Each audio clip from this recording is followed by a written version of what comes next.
What's up, everyone? How y'all doing today?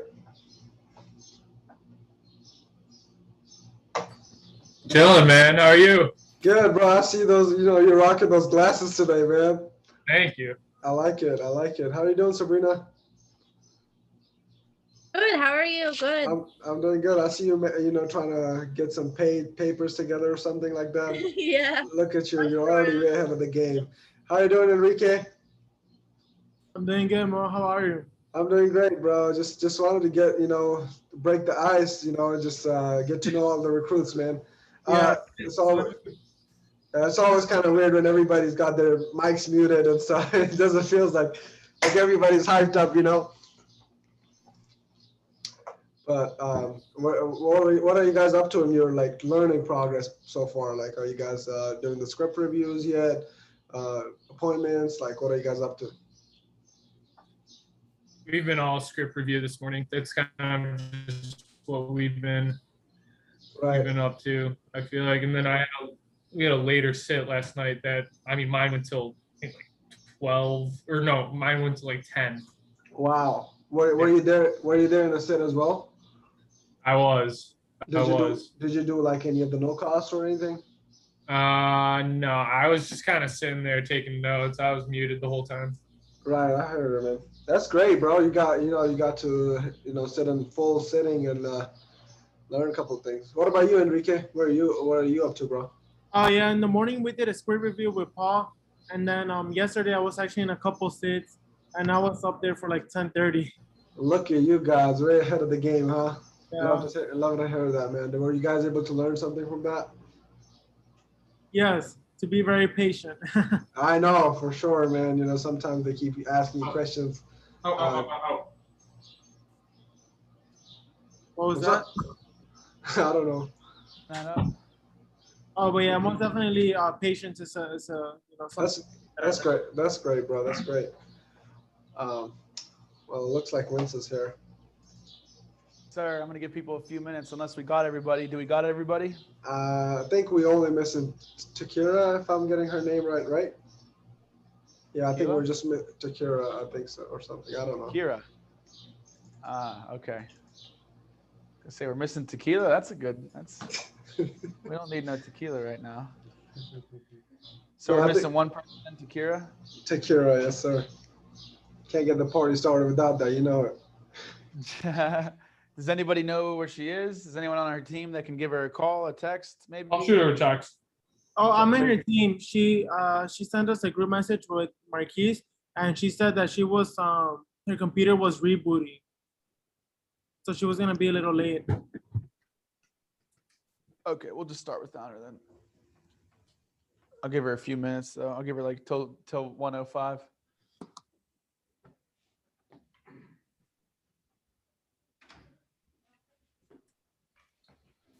How you guys doing? Anyone have any good questions? We can burn one. We can burn 2 minutes on a question real quick. Do you guys have any questions at all about experiences you've had in the field, or maybe about us, me? I don't know, anything. I don't know what are we going to be doing today? Today we're going to be going over the introduction, which includes the rapport. Right. Why rapport is so important, how to build good rapport, and then establishing control throughout the introduction, and then of course, the why we're there and the ratings. So again, basically the whole introduction, but just touching base on the control, the rapport, and kind of the psychology behind this stuff and why it's so important to have it. Let's get it, man. Excited for it. Get it. All right. All right, guys. Well, just to start, don't know if you guys know who I am or not. My name is Vince Masseri. I'm one of the MGAs here under Giovanni. Some of you guys are with Giovanni. Some of you guys aren't. You guys probably heard our names before, but that's where I come from. That's the family tree I originated from. So today you're going to hear a lot of stuff that is, pretty specific to Gio and I's presentation. A little bit more fluff, a little bit more personality, and a lot more assuming. A lot more control. Gio, when I came into business 2.5 years ago, he was just getting off a tear of being the top producer in the entire company for the year of 2017.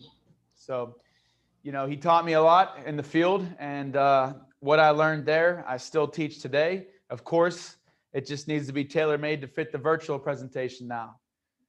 So there's a lot of stuff that's going to be in here that you're going to hear the way I say it. You're going to see the way that I sound, and you're probably going to, you know, just assume that's what all salesmen sound like. That's, you know, what all good guys that are vets that have been here for a while sound like. And I just want to let you guys know, like, you all need to find a different personality that's not you anymore, or this stuff's not going to work. If you're going into these appointments and you're presenting to them with this monotone voice that you talk to your brothers and your mom with, and your boyfriend or your girlfriend with, you're literally on virtual, you're going to lose them within a minute or two.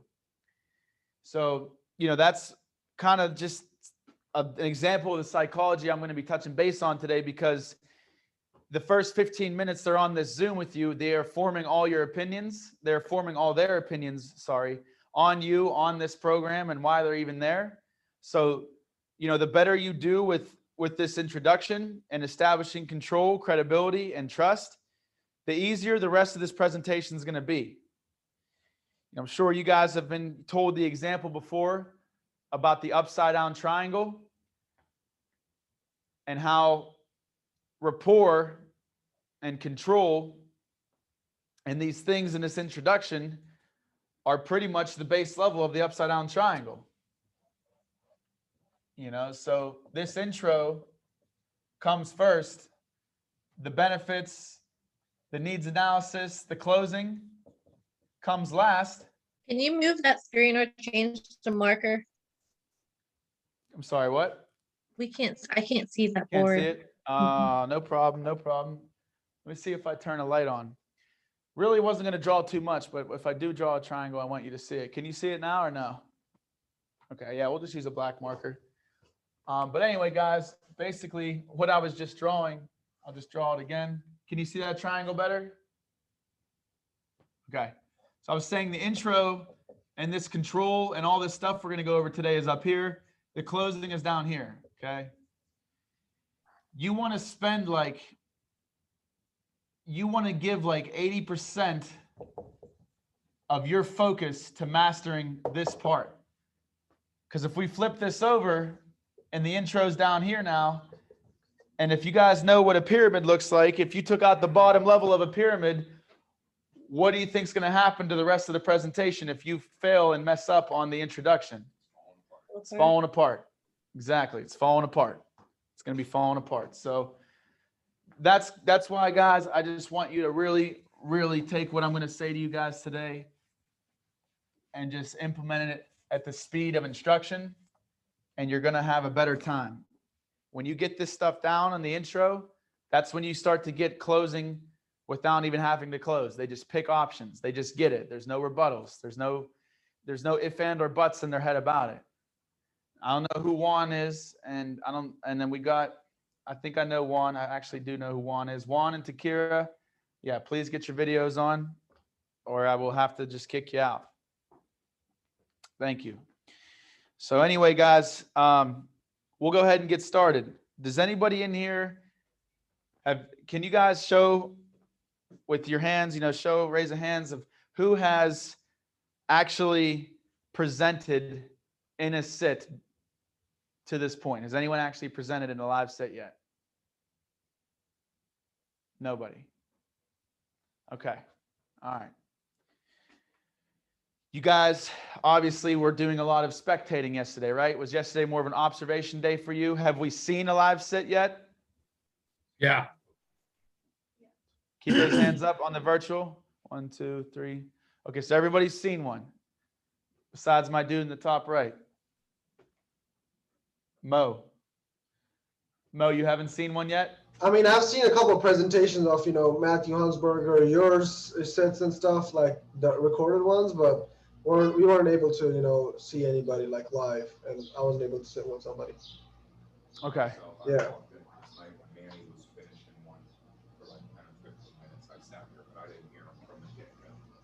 in his analysis, he was breaking down 1980, 2000, the cost of inflation.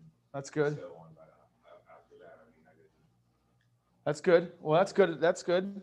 So no problem, guys. You'll get your reps in today, I'm sure. You know, you wanna make sure, you know, with your field trainers, let them know you're hungry. You know, what I did was a mistake when I told Gio, I'm not ready. I'm not ready. I'm not ready. I don't know it. I don't know it. I'm scared. I'm scared. I'm scared. And he didn't let me present. You know, your trainer's got to just throw you in there. So tell him, throw me in the fire, coach. Train me tough. I want it. Get me in there.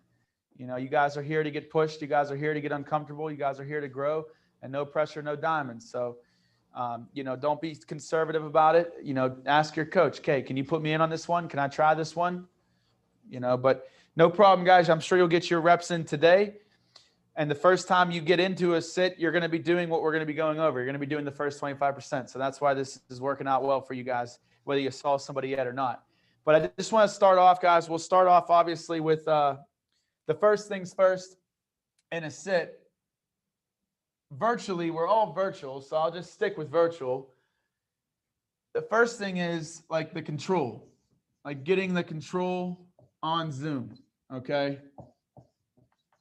So one of the first things that I want you guys to take note of and realize is when you hop on this Zoom call, their screen's gonna load, your screen's gonna load. You need to have your benefits ready, your PowerPoints opened up. You gotta get a little bit amped up before these sits. Like when I was in the field, I literally had hour drives and 10-minute drives and stuff like that. That would be time where I was listening to my field trainer's recording. Like this gentleman just said, you know, I already forget your name. I'm sorry, Sean. I know, fellow steel worker in the building, Sean. But Sean, like he said, he was, you know, watching some guy last night, one of my guys, Manny, you know, somebody else, Mo, was saying he watched Matt Hunsberger's recording. Like those are the recordings I'll be listening to before my sits, because the only way to really get rid of my nervousness and my internal objections and my nervous tendencies about how this presentation is going to go is if I just keep bombarding myself with the certainty of somebody else's presentation, somebody else saying the script properly. So practice your script before these sits. Walk around a little bit, role play with yourself. All right, Joe, we have worked with over 45,000 different unions. A little bit better. All right, Joe, we work with 45,000 different unions. Some of these guys, you know, are jumping up and down. Like I used to be literally jamming music on the way to my sit. I would be singing these songs. I'm sure you guys all have a song that you know word for word, right? Everyone has a song that they can like pretty much spit like word for word, lyric for lyric. Those you should play those songs before you get into your appointments for the day, because it's going to get your mouth moving, it's going to get your mind going, and it's going to get you ready to just sharp and accurately, you know, get these words out with the right tones. You need to be like 100%. Don't be smoking, drinking the night before. I put all that stuff away during my training. Some of you probably don't even do it already, but I would just highly advise not to even go out and party or do nothing in these training weeks, because you need to be 100% every day, because it's going to take every ounce of you to perfect these scripts and to perfect these presentations when you're brand new. But the first things first is getting control on Zoom. You know, when you come in, I'm pretty sure Gio went over this in the agency meeting, but when you guys go to your doctor's office and your doctor comes in and he's like, hey, sit on that thing right there. All right, I'm going to take this little triangle rock to your kneecap, test your reflexes. Bop, bop, you know, does this, does your heart, test your blood pressure, might tell you to pull your pants down, bend over and cough. You're like, oh, yeah, no problem. Yeah, anything you want to do. Yep, you're the doctor, right? Hey, here's your script. This is what you need. Go take this. Does anybody ever question the doctor at that point? You assume they're doing the right thing for you. Yeah, you just assume they're doing the right thing for you because they have control. The reason they have control is because they have the credibility. Right? So you guys got to understand, we're already coming into these sits with a lot of control in the first place. You know, you're from their union. I know Sean understands this probably more than anybody in this room right now. This union has their livelihood for them. It's provided their pension. It's provided their health insurance. It's provided their investments, savings, annuities. Like this union has done everything for them. And it's the entire reason they're here right now with 3 little beautiful kids running around in a nice home. You know, unions back in the day, guys, were a lot more stronger than they are today. But the reason they were created was for various various different things that no one really understands in this group. I want you guys to get familiar with how unions work so you can better make a warm relationship with these guys and girls. Like, unions are the reason we have days off, Labor Days, minimum work hours, minimum mandatory overtime hours after so many a week, OSHA safety on jobs, you know, all kind of stuff that they didn't used to have. It was pretty much when if you were working class, you were like subpar. You were like bottom of society. You were barely paid anything. You were worked to death. And if you got hurt or you got injured, they were kicking you out of the way and replacing you with the next guy. There was no retirements. There was no pensions. There was no health insurance. There was no $40 an hour carpenter walking around with his tool belt. It was 10, 12, 14, right? So we're the only 100% unionized insurance group coming to them with this stuff. We have a letter from their president, so you already have a lot of control. The only way that you can lower that control down and start to make the person question your credibility is if you come in diarrhea at the mouth, saying too much, showing uncertainty, showing lack of professionalism yourself. You know, don't be picking your nose and looking all around and stuff like that. Sit there with proper posture. Look at that guy. The camera lens is they're pretty much their eyeball. You know, yep, great question, Joe. We'll be able to answer that real quick for you. Yep, great question. These are things you can pick up in books like Sell or Be Sold by Grant Cardone. If you guys want to know the number one thing I can attest to my success as a trainee in your shoes and in my first couple months out, if you want a tip, it's go buy the book Sell or Be Sold and listen to it every chance you get by Grant Cardone.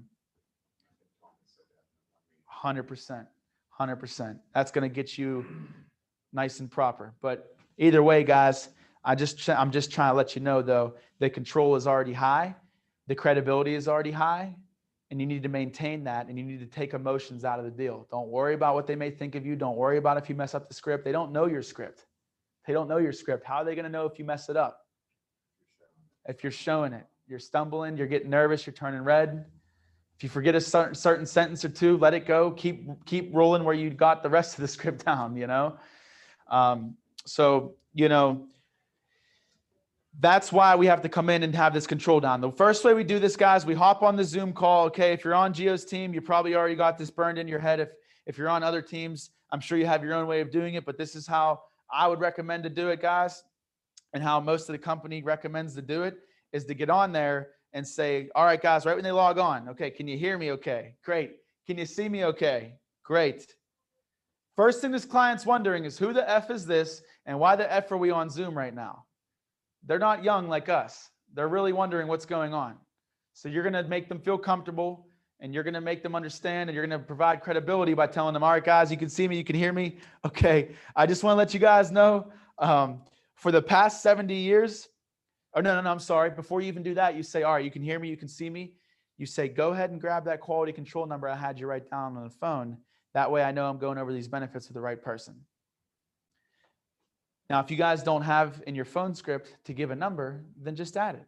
Just say, hey, Case, or hey, Drew, I'm going to add this little part. Vince gave me a tip. He said to give him something to write down, some sort of code. And we all have him write down a date and time for the meeting anyway. So what's one more thing?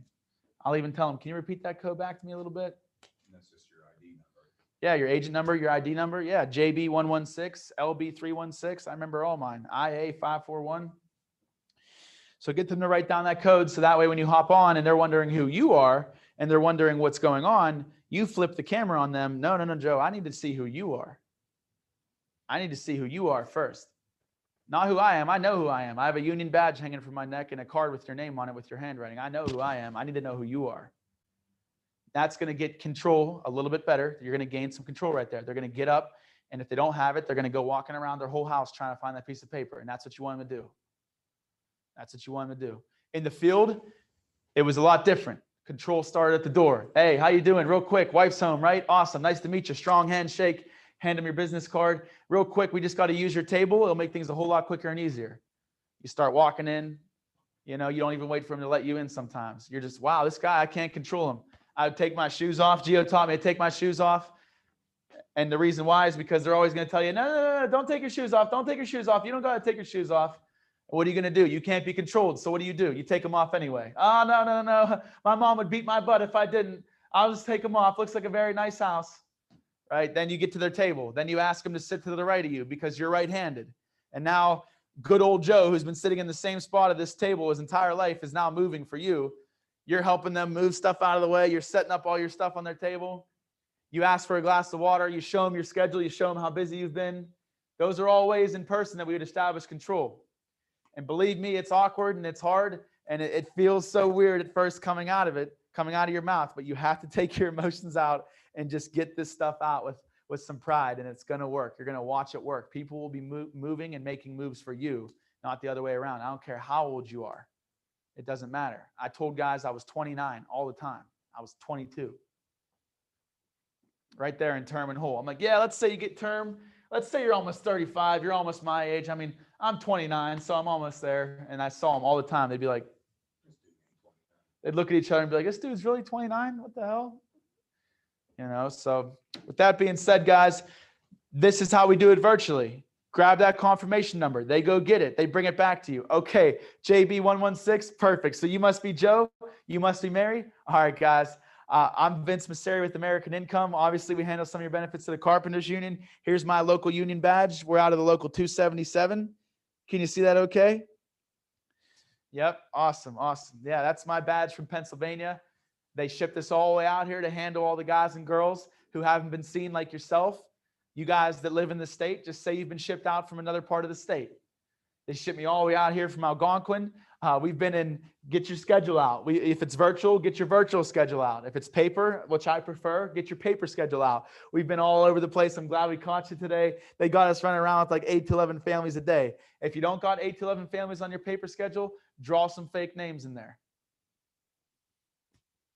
For real, draw some fake names in there. I would actually draw the names of my friends who passed away when they were very young without any life insurance, just to remind myself of why I need to get to every single family before it's too late, because that shit's real.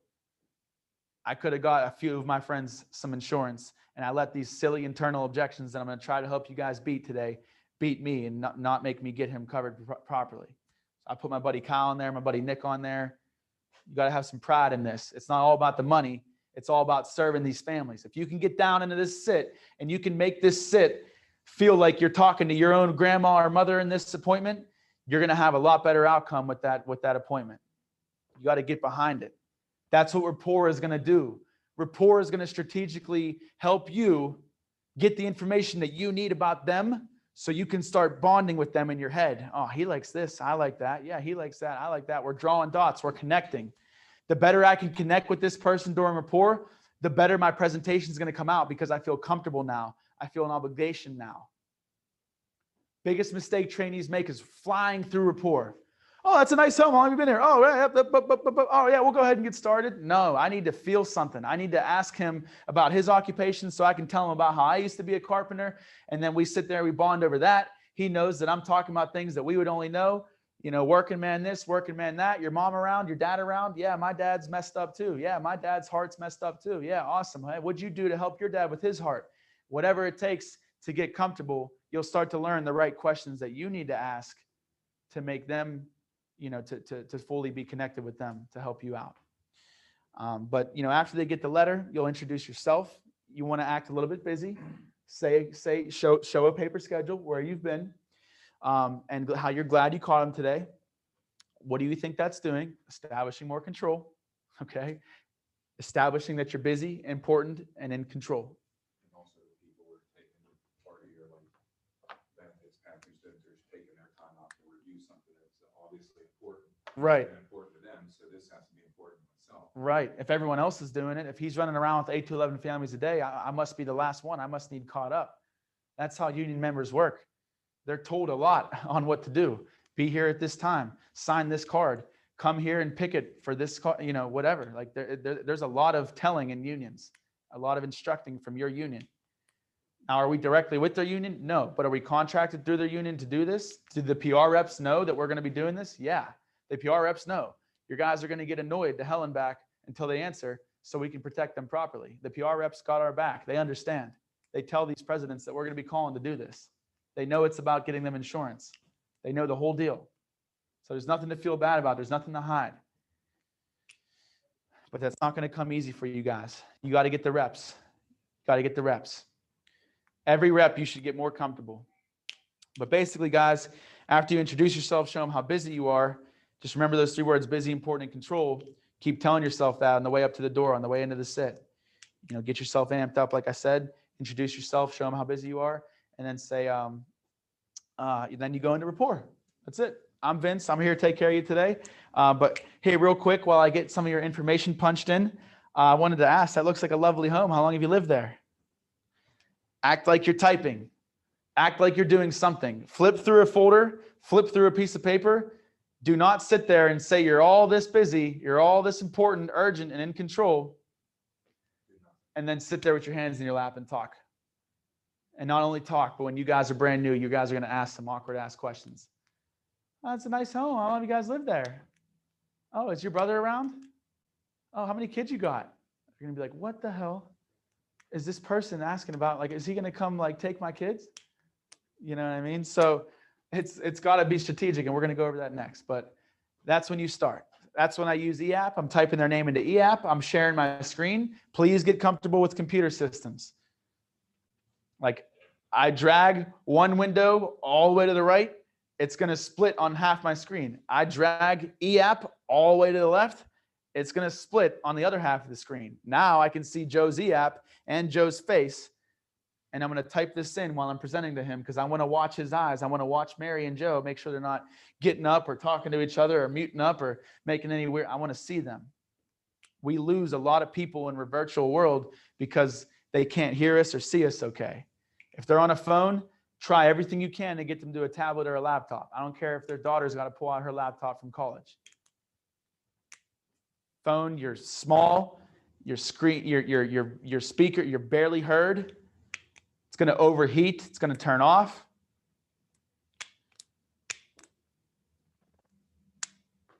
Let them know if they're on their phone to maximize your picture. Sometimes they'll have it split where it's just him and you, and they're not even seeing term and whole on the board. They're not even looking at it. They can't even see it if they tried to.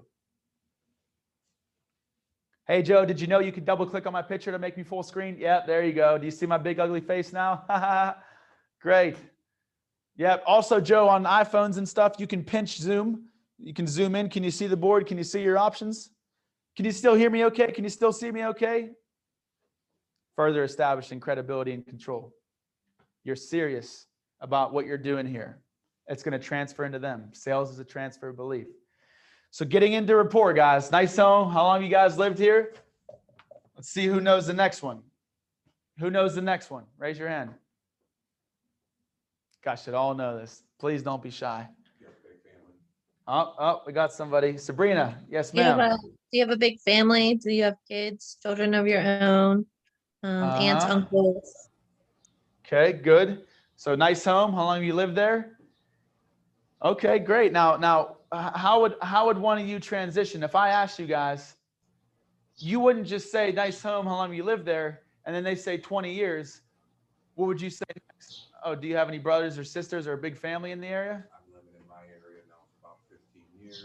I have 2 kids of my own. I have a son and a daughter. Right. Do you have any kids of your own as well? Right. My daughter's 10. My son's 8. Yep. Sports and basketball. Your kids are into sports? Oh, my kids are into sports. Let me show you my girl. She's cute and she knows she's cute. She's the devil. Here she is. Oh, look how cute she is. Oh, my goodness. Even if you guys got nephews or nieces, They're your kids. they're your kids now. Exactly. Sean knows, man. Sean knows. Like, I dated a girl that had a kid. I knew that little girl for 3 years. So I was pretty much a pretty solid stepfather while we were together. And I showed her all the time. Yeah, she's learning. I was just like a real dad. I knew everything that a real dad would know because I just watched her grow up from like 3 to 6. They loved it. They loved it. They loved it. They ate it up. Now they can relate to you. Now they know that you're one of them, right? He understands. She understands. She's a father. She's a mother. He's a father, right? So, pictures are good. Pictures sell. Is that your girl? Is that your little baby girl behind you on that refrigerator? Oh, let me see. I guarantee that mom will pick that camera up and she will definitely go around her living room for you. I promise you she will. She's proud of that. Exactly. So guys, don't just say nice home. How long have you lived there? Oh, 20 years. Oh, okay. 20 years. Do you have a big family? Yeah. You have a brother and sister? Where do they live? Down the street in Algonquin. Oh, okay. Down the street in Algonquin. Oh, okay. Well, how long have you been working down there for this company? Oh, okay. 5 years. Okay. Okay. What do you like to do for fun in the area? Oh, you like to go to the casino? Oh, cool. You like to go to the casino? Cool. Cool. How's your parents? How's their health? Like, does that sound good to you guys at all? Like, that's an auto turnoff. Okay. So let me show you an example, right? But before I do, who knows the last three? What's after, do you have a big family, brothers or sisters in the area? What's the third one? Someone raise their hand. Yes, ma'am. Parents in good health. Exactly. How are your parents? Fourth one. Who's got the fourth one? I almost gave it away. Yes, sir. Yep. Yep. Are you still working down there with XYZ company? How's that going? Yep. Who knows the last one? What exactly do you do there? That's part of number 4, but good job. Who knows the last question? I plan on retiring with them. I'm new to the area. What do you do for fun? Nice. Nice. Okay. So guys, so let me practice with one of you. Who wants to be my dummy? Who wants to be my fake Joe and Mary? All right. I got Paul in the top right of the screen. Paul, you can try to be Paul. If you want to be as boring and as stern, be just boring, stern Union Joe who's giving me one-word answers, and I'll show you how I'll pry these things out of you. I'll get a smile out of you somehow. All right. All right. Hey, Paul. What's going on? Can you see me okay? Can you hear me okay? Yep. Awesome. Real quick, go grab the confirmation, yada, yada, yada. We're into rapport. Hey, Paul, while I'm punching in all your information here, just give me a second. Everything's digital these days. You know how technology is. Yeah. Right. Paul, I wanted to ask you, that looks like a beautiful home there. Do you, have you been living there for a long time? Do you rent that, or you own that home? Own it. You own it? Okay, awesome. How long have you been living there for? 10 years. 10 years? All right, awesome. And that's Algonquin, right? Yep. Algonquin, okay. So did you grow up in Algonquin? No.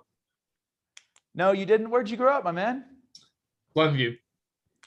Glenview.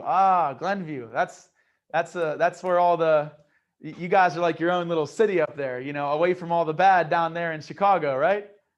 We try. You try, yeah. It's beautiful down there. So you grew up in Glenview, and what brought you out to Algonquin? Work. Okay. The Carpenters Union? Yep. Awesome. Well, that's good. I'm glad work had brought you out there. Now, how long have you, now I can skip around, guys, to see how I elaborate on the first question. Now I might, since he said work, I might skip down to the work one. Okay, how long have you been with the Carpenters for? About 10 years. 10 years? Okay, you a journeyman down there, or you apprentice, or what do they got you doing exactly on this job? I know I don't got your full paperwork in front of me right now. Journeyman. You're a journeyman? Okay. What job are you on right now? How's it going? What do they got you doing this week? Busy week. I'm working on a new kitchen. You're working on a new kitchen right now? Okay, Yeah. Awesome. Is that why your kitchen's not remodeled, right? No. We get time to work on everybody else's kitchens and everything. We're building everything for everyone else besides our own home, right? That's the Carpenter way, isn't it? Yes, it is. Absolutely. Do you have any family in the area? Like, in Glenview, did you grow up with any brothers or sisters around there, or are you just an only child? I've got a couple brothers, but they're spread out. Oh man, they're spread out. What do they do? Are they a carpenter like you? Are they in the union? No. One's out of work, and the other's he's teaching out of state. Okay, so I'll write this stuff down, guys. I would take notes on my own thing while I wouldn't visibly be like, oh yeah, your brother lives in Alabama, but like try to just be a little bit sly with it. And when he says he's got 2 brothers and they do this and they do that, or they're in the union or they're out of the union and what they do, write that down. Take a few notes on that. That's your first question was you asked him if he rented or if he had a mortgage. If he had a rent, you obviously know that part's not going to be in your life. Needs analysis. Yeah, exactly. And now I know his brother and sister live down the road, and I can better, protect. I can better rule referrals, collect referrals using that information that they're down the street like that, right? I know you said your brother lives down the street. He's a teacher. We can get these out to him, So now when you ask about brothers and sisters in the area, it's so you can collect referrals and better establish, collecting referrals, better execute collecting referrals. So, okay. So yeah, your brother lives down. You said your brother's a teacher, you said? Yep. So now I'm going to start sharing with Mary a little bit, because Joe's still giving me all this dry stuff. So now I'm going to start hitting up Mary, and Mary's going to probably be the opposite of Joe, because that's how marriages work. If Joe's all boring and he's all one-worded, Mary's going to probably be a pretty nice woman. So I'm like, Mary, okay. So how about you, Mary? Where do you work? Are you working full-time right now? Okay. Awesome. You're a nurse? That's great. Active listening when you're brand new. You see how everything he says I'm repeating? Oh, you're a nurse. Oh, rent. Oh, you own. Oh, you're a carpenter. Oh, this. That's buying me time to think of the next question.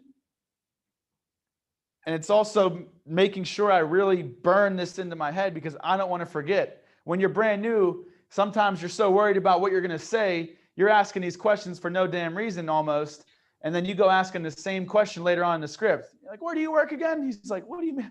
I told you like 5 times at the beginning, I work in the carpenter's unit. You know what I mean? So that's why I repeat it twice. It gives me time to think. It makes me remember. And it just helps things sound more fluent. It's fluff. It's filler. To not just be going from question to question to question. Mary, you're a nurse? Oh, okay. How long you been a nurse for, Mary? 20 years. Jeez, oh man. I know my sister was going to be a nurse and she couldn't make it out of that school. She said that school was the hardest thing she ever did. Would you agree, Mary? Oh yeah. Yeah, it's no joke. Yep. So how the hell, right? Now we're getting comfortable. Just relax. If you relax here and act like you're trying to get to know somebody at the bar, you're going to have a better time. So I'll be like, how the heck did you end up meeting Joe in the Carpenters? Did he shoot himself in the foot with a nail gun and get dragged into one of your ICUs or what? Who chased who? That's a great question to ask couples. Who chased who?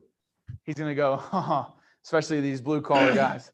They all want to think that they were they're the boss. They're the bee's knees. Oh, she chased me. She couldn't stay away from me. I couldn't keep her off from me. Now Mary's like, yeah, right, Joe. That's why you were singing outside my window that one time, right? And you're going to they're going to be bickering. You're going to be laughing. Now, all of a sudden, before you know it, Joe was not giving me a single word. Now he's getting drilled by his wife. His wife's making him laugh. He's laughing. We're all laughing. It's one big, happy, healthy little relationship going on. And I didn't even get through all the rapport building questions yet. Right? So just let yourself go. Write that down. Let yourself go. There's something called Hugh Bell's 5 Keys to Success when it comes to sales. And I'll touch base on one of them right now, because since it's appropriate, which is let yourself go. Quit being so uptight, holding your breath and worrying so much. Just let yourself go. You guys are in here because you have great personalities. You're smart and passionate enough to pass this pre-licensing, the state exams, memorize these scripts. We didn't come all this way for nothing. You guys got what it takes. Don't think any less of yourself. High confidence. High confidence is key when you're brand new. You should be able to answer a couple of these questions immediately when I ask them. If I asked you, let's see, I'll pick on somebody. Mo, if I asked you why you were the best salesman to deliver the life insurance to this company, what would from this company, what would you say? Why are you better over anybody else in the entire company? Why you? Because I'm probably more hungrier than anybody on this company, for a fact. Let's go. Let's Yes, go. sir. Right? And then if I said, to take it a step further, if I picked on somebody else and I said, hey, Enrique, why is our company the best company over any other company to be the ones delivering these products and supplying these products to these unions? Why our company over any other company out there? Why us? Because we don't give 99% of our time or, our hard work. We always give more than 100%. Yeah, we always give 100%. We got layoff and strike waivers. No other company does that. We have a guaranteed 3 to 5 day payout. Not a lot of companies can guarantee that, especially not in writing. We're the only unionized insurance company out there. We don't advertise, so we cut overhead costs, and that's how we're able to give people a union negotiated rate. All we're here for is union families. We've been here for 70 years to focus on one demographic, and that's unions. Guys, back in the day, our company literally used to have deferred interest bank accounts that you could pay a part of your premium into that would grow at like 8% interest tax-free for your child's education. Like, we are so pro-union, and it's not even funny. We are geared around the working families. There's not another blue-collar demographic. There's not another company that's going to be more suitable and compatible with the blue-collar demographic. So, you know, these kind of things you should be able to answer right away. Why you? Why the company? Now, if I ask somebody why our product, you know, why is our product the best product out there? Even if there's another company that has it cheaper, why should they still go with ours, right? Again, 3 to 5 day payout, all that stuff I just said. Number one customer service, financial strength, exactly. Freedom of choice. Financial strength, freedom of choice, exactly. Agents are approachable. You can contact them at any time and they'll take care of you. Exactly. No cost benefits. Exactly right. What you said too. Mo was saying, Mo, what did you say? I was just saying freedom of certificate choice. That is like, not a single insurance company has a freedom of choice certificate. Yep. We got the, and then Sean, that's what I thought. I thought you said one more thing. I think Paul said something too. Was Yeah, that Paul I said then? all the agents are approachable. You can contact us at any time. We'll take care of you. Yep. We're all I think approachable. It's a great culture. It's a great culture, right? We're all in the union. We're all in the Office Professionals Union. We get union benefits. You guys, if you go on the OPEIU 277 website, there's a whole page full of benefits we get. 24-hour roadside assistance, college tuition funding. There's the credit cards, loans, union loans, everything. There's a lot of stuff on that website. A lot of stuff. So either way, guys, when you read Sell or Be Sold, you understand, because he asked those 5 questions. And when I was driving in the car, I forget the other few right now, but he said, if you can't answer all 5 of these right away with extreme certainty and extreme confidence, then you're never going to make it in sales. And it was at least 3 of them was why you, why your company, why your product, even if someone else's is more expensive. And I forget like the last 2. There was 2 more. So confidence, guys. Now, rapport, we went through it, of course. I was just wrapping up, just role playing there, you know, with my man Paul. And, you know, we got down, we went from the first one down to the work, because that's where it led. You know, then we went back to the second one about brothers and sisters being in the area. I asked him if he grew up there. Then I asked him about his significant other. I brought the wife into it, how the wife is, what she does. I made her feel really good about being a nurse and how hard that is, gave her credit. A lot of women are sitting down and they always know in these presentations that they've done throughout their life that they're usually looked at as, if they're like if they're not the main income earner, then they feel like they're always just overlooked. They're never given the special attention that the husband's given or the income earner is given. Sometimes it's the wife over the husband. So you want to give that to her or you want to give that to him. And that's what gets them to buy into you as well.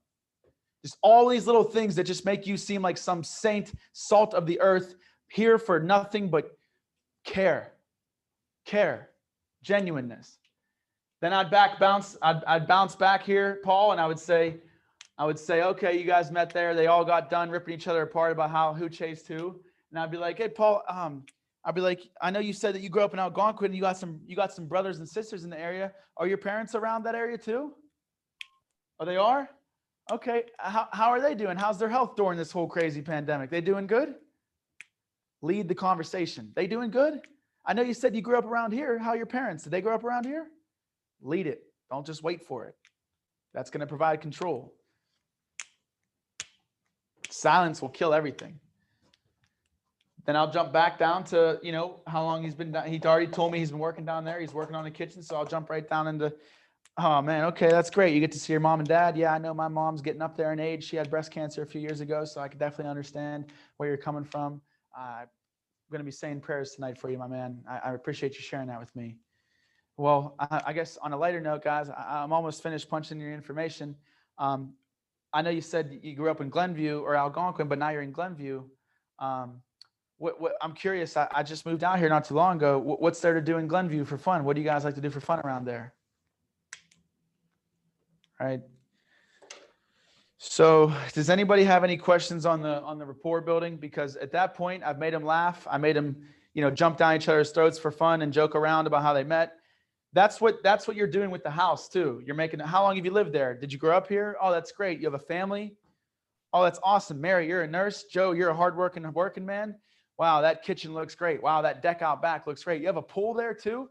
You're reminding them of everything they've worked for and everything they value, because what you're about to go over is how everything that they value is at risk without our products.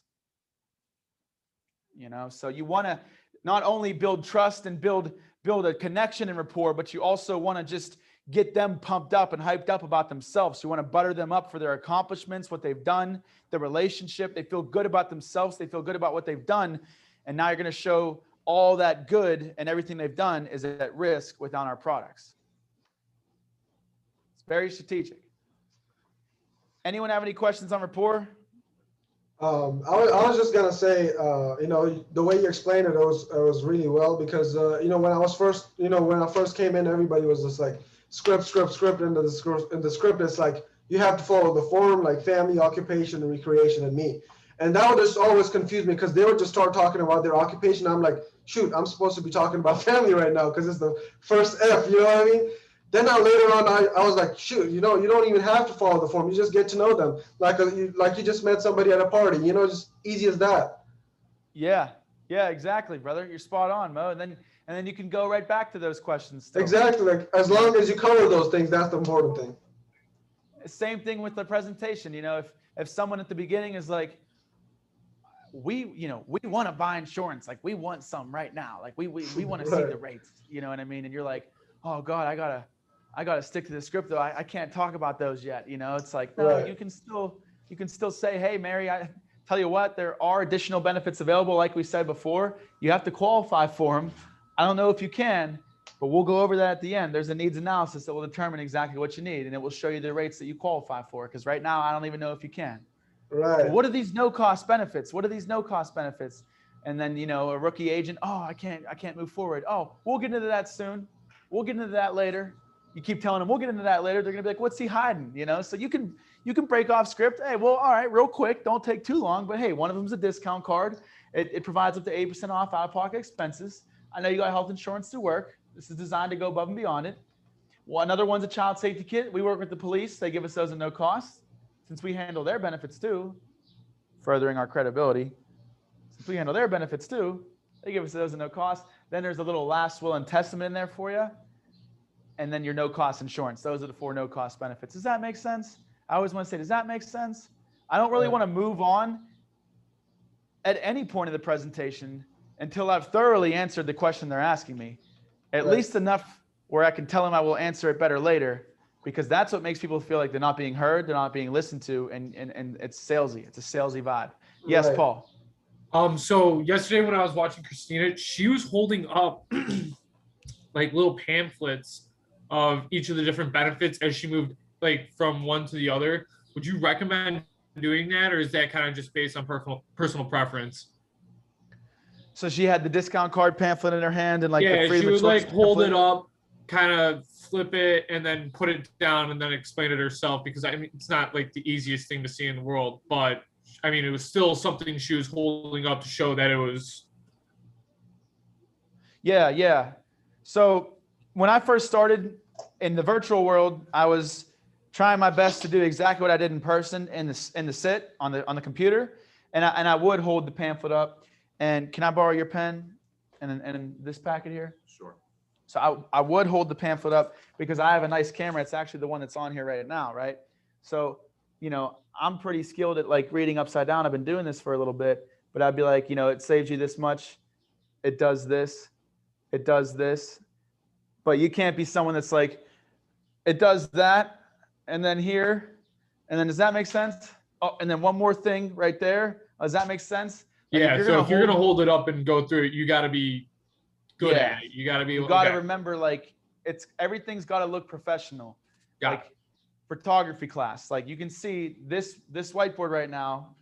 If I move my camera over, it is dead center in the screen. The top of it is aligned with the top. There's even space at the bottom.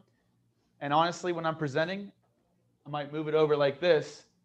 I might put the edge of it right there so that they can see me, and I got a room for my body right here, and they can see everything I'm writing out like a teacher. I step back here, and everything I'm writing out like a teacher, and I step back here. Step back here. A lot of times we got these whiteboards, we're moving them around, they can't see them. Like, you got to set your stage before you hop on. You got to ask your buddy or ask your field trainer, hey, hop on this Zoom real quick. Can you see this? Or on your screen, if you can't see it, then they definitely can't see it. You know, so you got to invest into a nice camera, $70, so that they can hear you and see you a lot better, high quality stuff. You wouldn't be able to autofocus on these words on a bad camera. But again, yes, I'm keeping it square. I'm keeping my face in one part of it. I might step back a little bit, and I'm moving through it like a picture.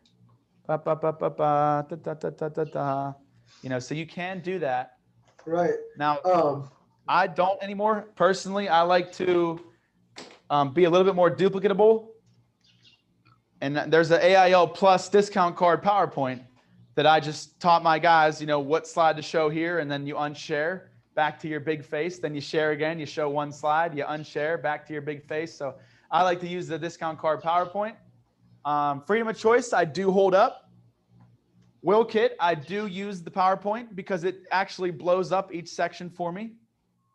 But then again, sometimes I'll unshare the will, and I'll be like, first thing is, don't put this in a safe deposit box. And I'll pull out the real one. I'll be like, it's going to look like this when I send it to you. You see that warning on the front there? It says, don't put it in a safe deposit box. So I'll go in between, but mainly I do for the will and the discount card and the child safe. I do like to use the PowerPoint because I got Adobe, and Adobe will allow me, because I have a Microsoft Surface, as I'm running through stuff, I'm circling it, I'm drawing on it. It's just like if I was in person.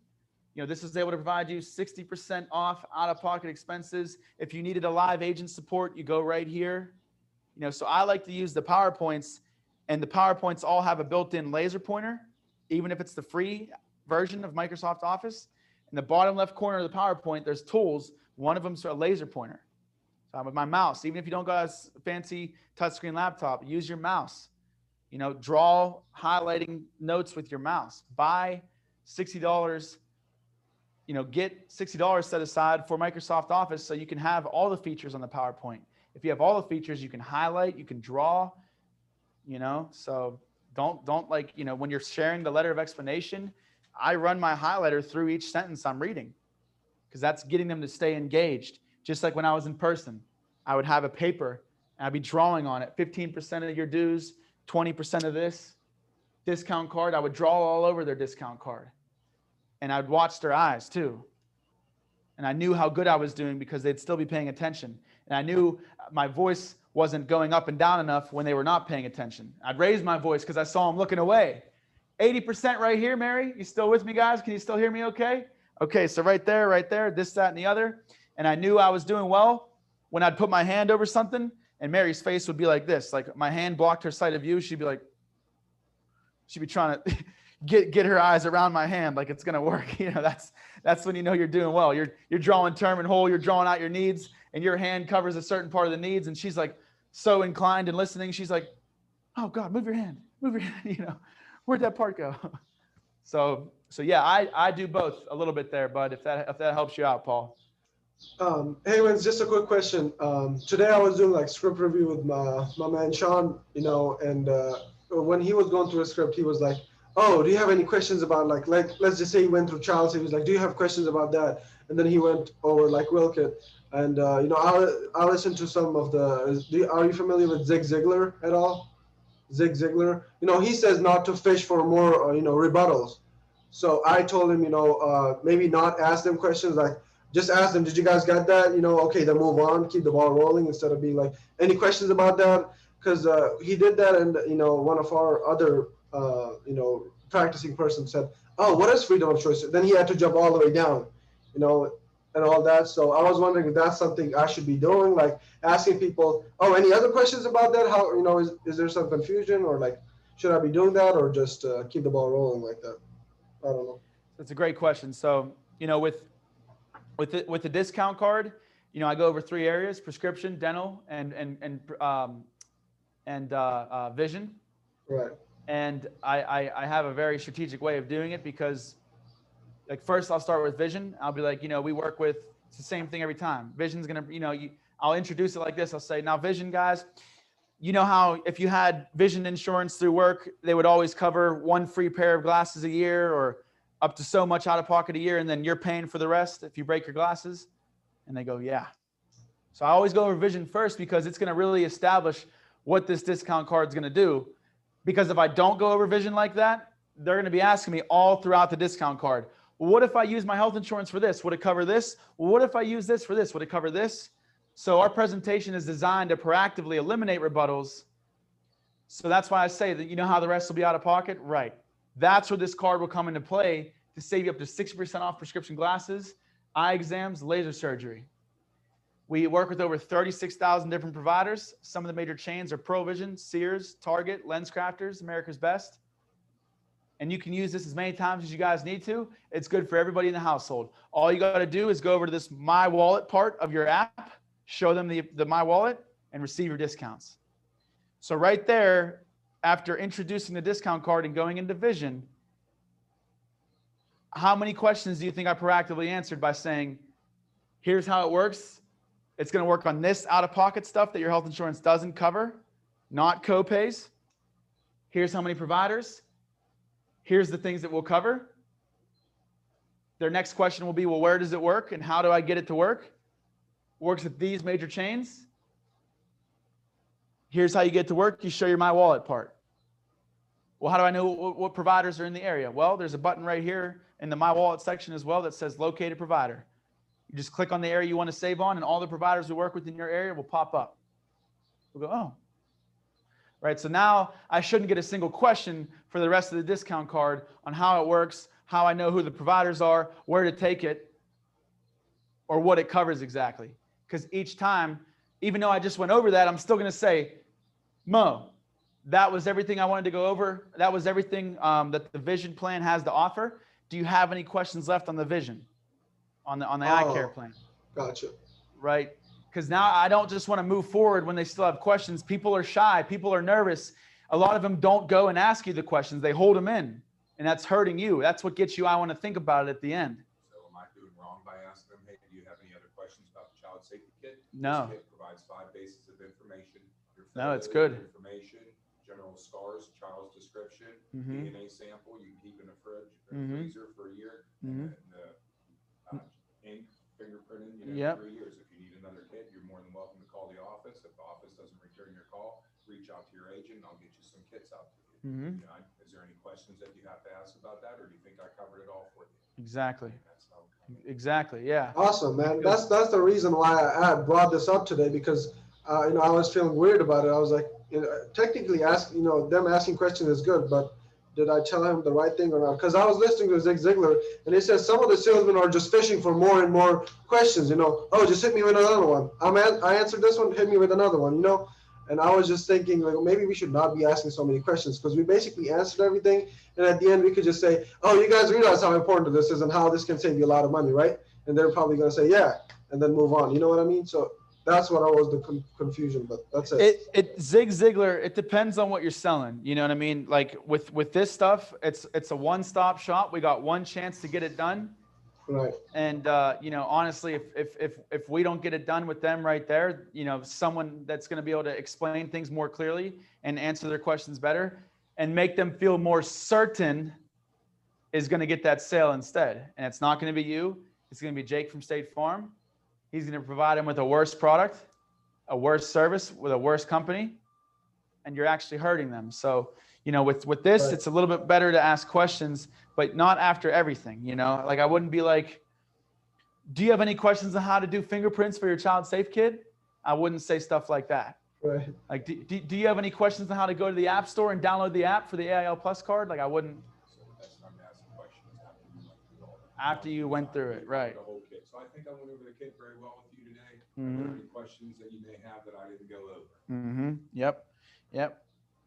And if it's, you know, for the kit, there's 5 areas. I'll stop at the 3rd area and hit them with it. Does that make sense? So I know they're still listening.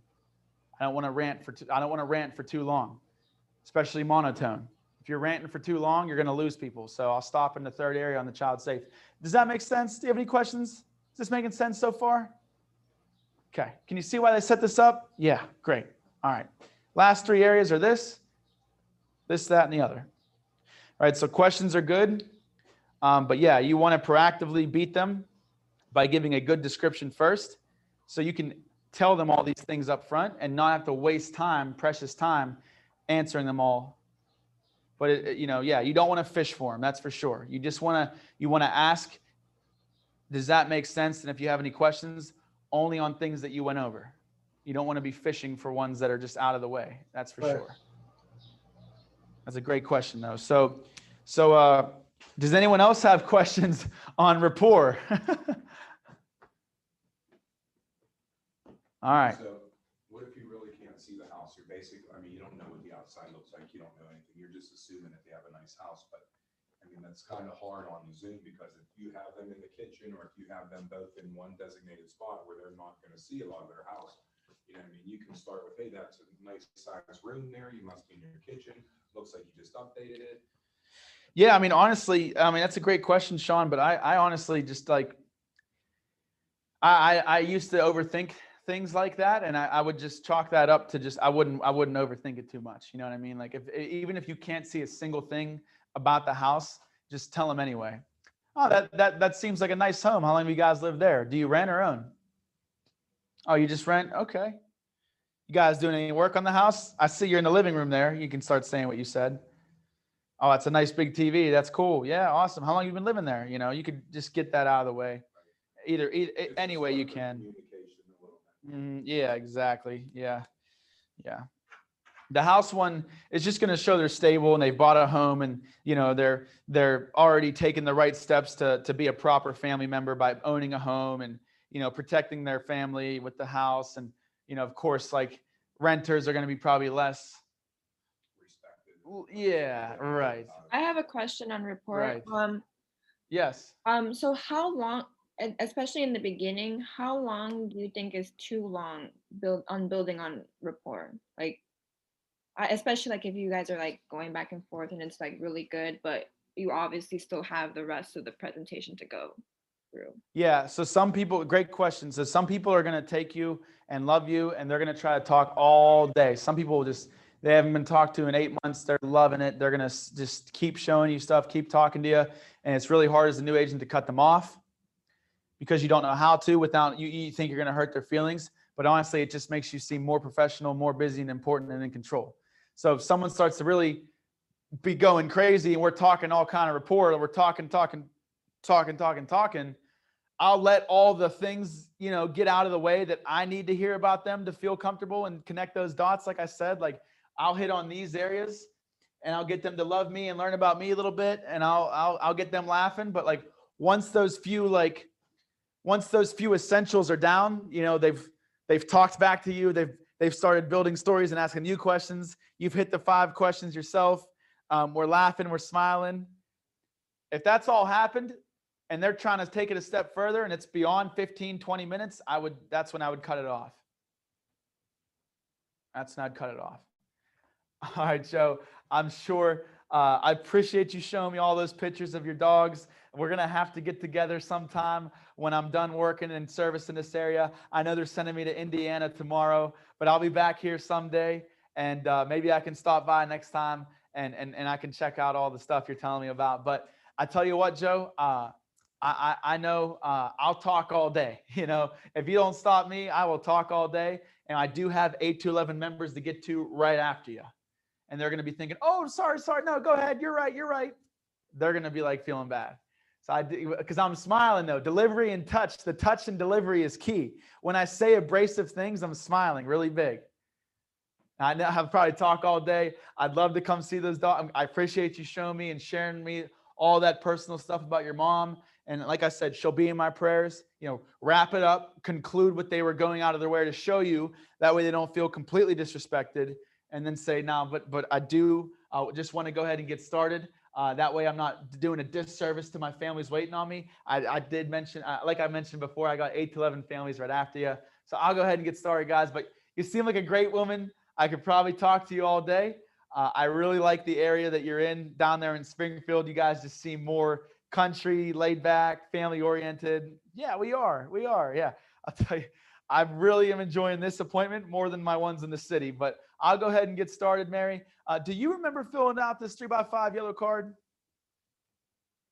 And just get the ball rolling, get that stuff out of the way. Cause I am a talker and that stuff would literally ruin a lot of my sits. But it would also gain me a lot of my sales when my talent level wasn't up. You know, I used like my natural talent to scrape by, which is just getting them to like the shit out of me at the beginning. And since I'm in person, they're not going anywhere. We can go as long as we want. And most of the times they're going to buy. Virtual, it's the opposite. You know, you got to cut it. You going on about an extra 20 minutes worth of stuff, no matter how personal it is to them, will not make that sale. Once you've established the trust and the basics I was going over, there's not much more rapport you can do to further your chances. If anything, it's lowering your chances because you're going to get something called friend zoned. You're going to get friend zoned. All my guys and girls in here know how it feels to be friend zoned by another guy or girl, right? You're saying too much now. You're giving too much information out. You're acting too desperate. You're being too fluff, too much. They're going to friend zone you. The real professional says less. Remember that. Don't be asking them questions about stuff that you should know. Don't ask them questions that you don't know the answer to. It's a better way to say that. Now you're going to have some old school Joe Schmo and Mary teaching this young man about the 70s and 60s and this, that, and the other. And you're just trying to be a good boy or a good girl and be liked and be respected and build a relationship. But all of a sudden you're just asking them all these questions that you don't know the answers to. And they're just teaching you all this stuff. And then before you know it, your control is starting to go down. I used to make that mistake a lot too. Let me ask you guys something. How many of you guys in here had a teacher in high school that you just, or college that you just hated? Hated with a burning passion? I got one. Does everyone have one of those? Right? I think everyone raised their hand in the room, okay?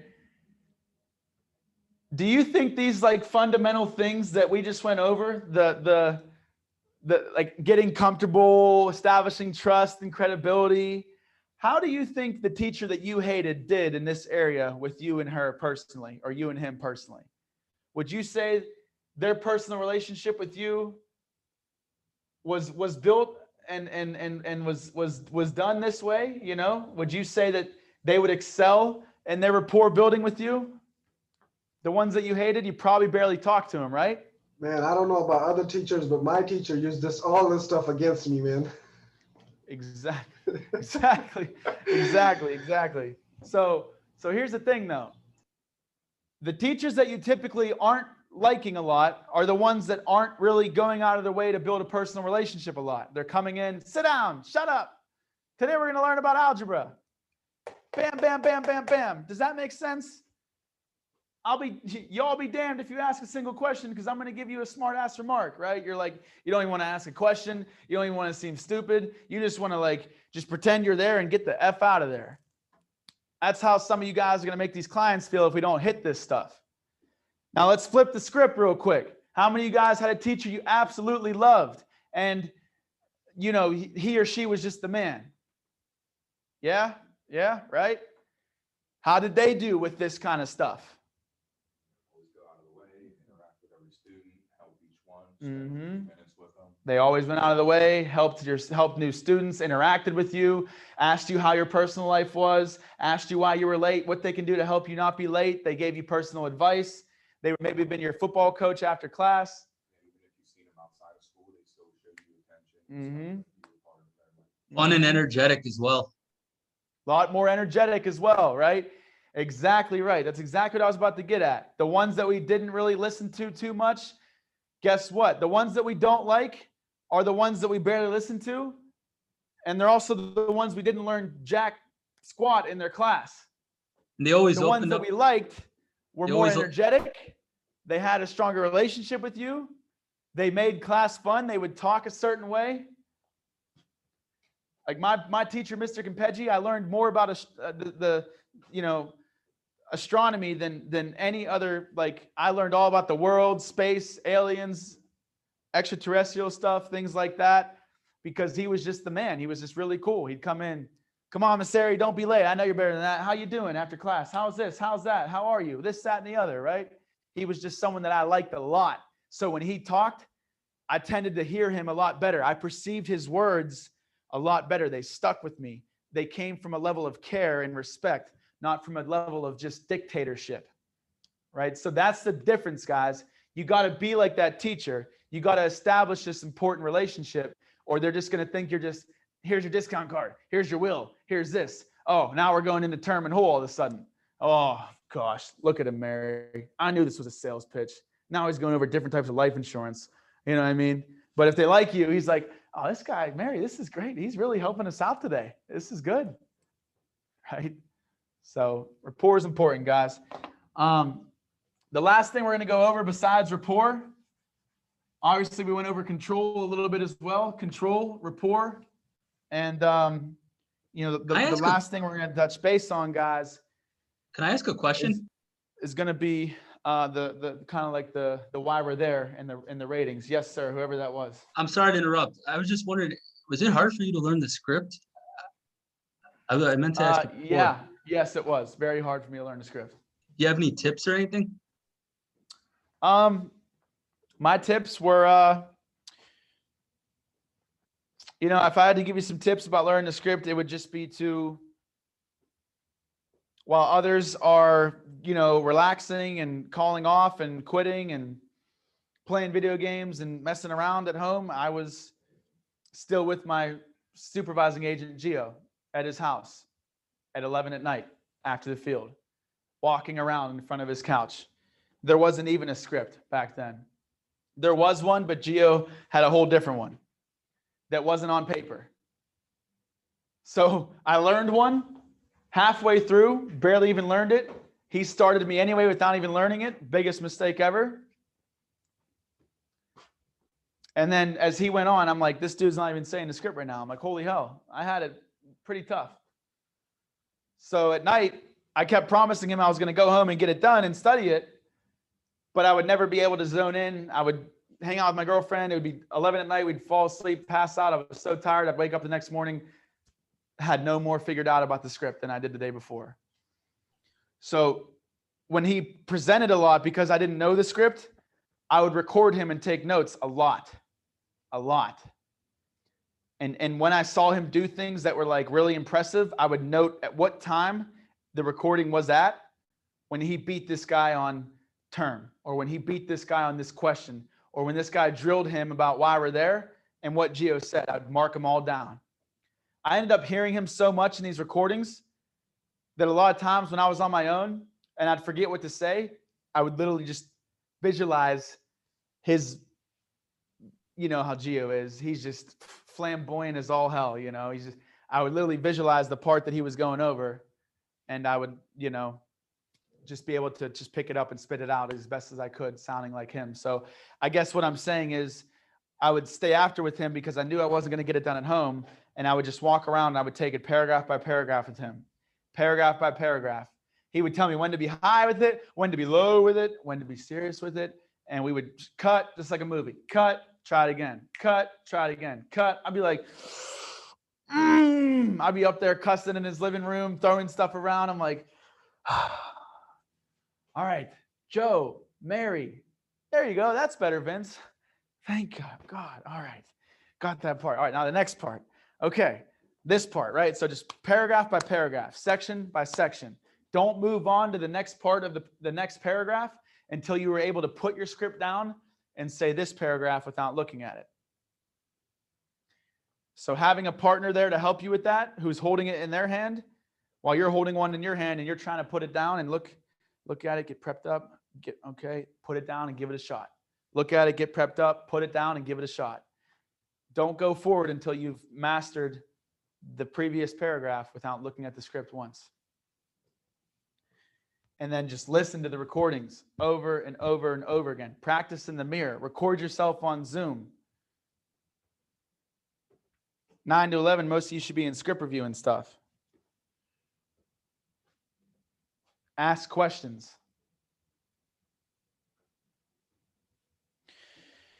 Was Does that how anyone you else have developed? any- Was that how you developed your style? Your style is so recognizable. I mean, it's a challenge for me. I developed my style after developing the script. The script was robotic. The script was, I tried to do it like on my own when I got released. I tried to say it in my own way and take out a lot of the fluff that Gio was saying because I didn't think it meant anything if it was there or if it wasn't there. I slowly started realizing the things I was taking out were the little things that were missing my cell, making me miss my cell. So I was robotic with it. I was word for word with it. And the way that I developed my style was just by watching Gio. So as soon as I started moving my hands like this, and they actually drove us all the way out here, and I felt my jaw moving in these ways that's never moved before. I felt my personality speaking in ways that's never spoken before. It wasn't me. It was me trying to fake it until I made it, sounding like my supervisor. So no, I didn't develop my own style. It came from Gio at first. It sounded like him doing what he did. You literally should tell yourself before each sit 3 words: lights, camera, action. You are not the same dude or you're not the same woman anymore. You are somebody very different. Hey, Mary, how you doing? Oh, is this Joe? Joe's on the couch. Joe, I'm Vince Messeri with American Income. Nice to meet you. Oh, is this Grandma? Hi, nice to meet you, Grandma Jane. I'm Vince Messeri, one of the union benefit representatives. Nice to meet you as well. Can we use your table real quick? Everything's all this. Everything's all great. Big smile. I hate my smile. I was drilling it anyway. Just, yeah. Oh, yeah. Great question. Awesome. Now here's the company's ratings. This, that, and the other. This, that, and this, that, and this, that. And then before you know it, I'm literally, you have to try. Like my mouth was sore, like my cheekbones were sore because I've never forced myself to smile for that long, so I wasn't being fake, but what I was being was just very, very enthusiastic, just very, very enthusiastic because that transfers into them. If you're coming in like that and you're loving everything, they're loving everything. This is your health services discount card. It's great. It's going to be a great thing. You're going to love this, right? Think about that. You're going to love this, right? When someone tells you you're going to love this, you're like, yeah, what is it? I'm waiting for it, right? So the biggest thing is just making sure you're stepping out of your comfort zone and not presenting in your normal voice. I would literally like burn out, and by term and whole, I'd be back to my normal voice again, and I wouldn't be smiling again, and people would be like, this guy was just, yeah, this guy just gave me some different Vince for like a half hour. Now he's like looking all depressed and barely talking. Like, what happened here? So I'd have to remind myself. I'm like, could you got trouble? You guys are a glass of water. Get some energy drinks. Just stay, gum really helps, right? Just very, very intentional, very, very intentional.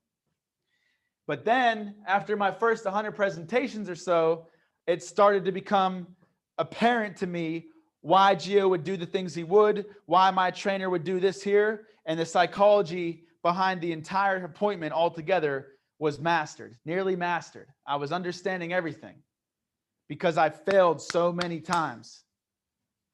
But you have to fail forward and not backward.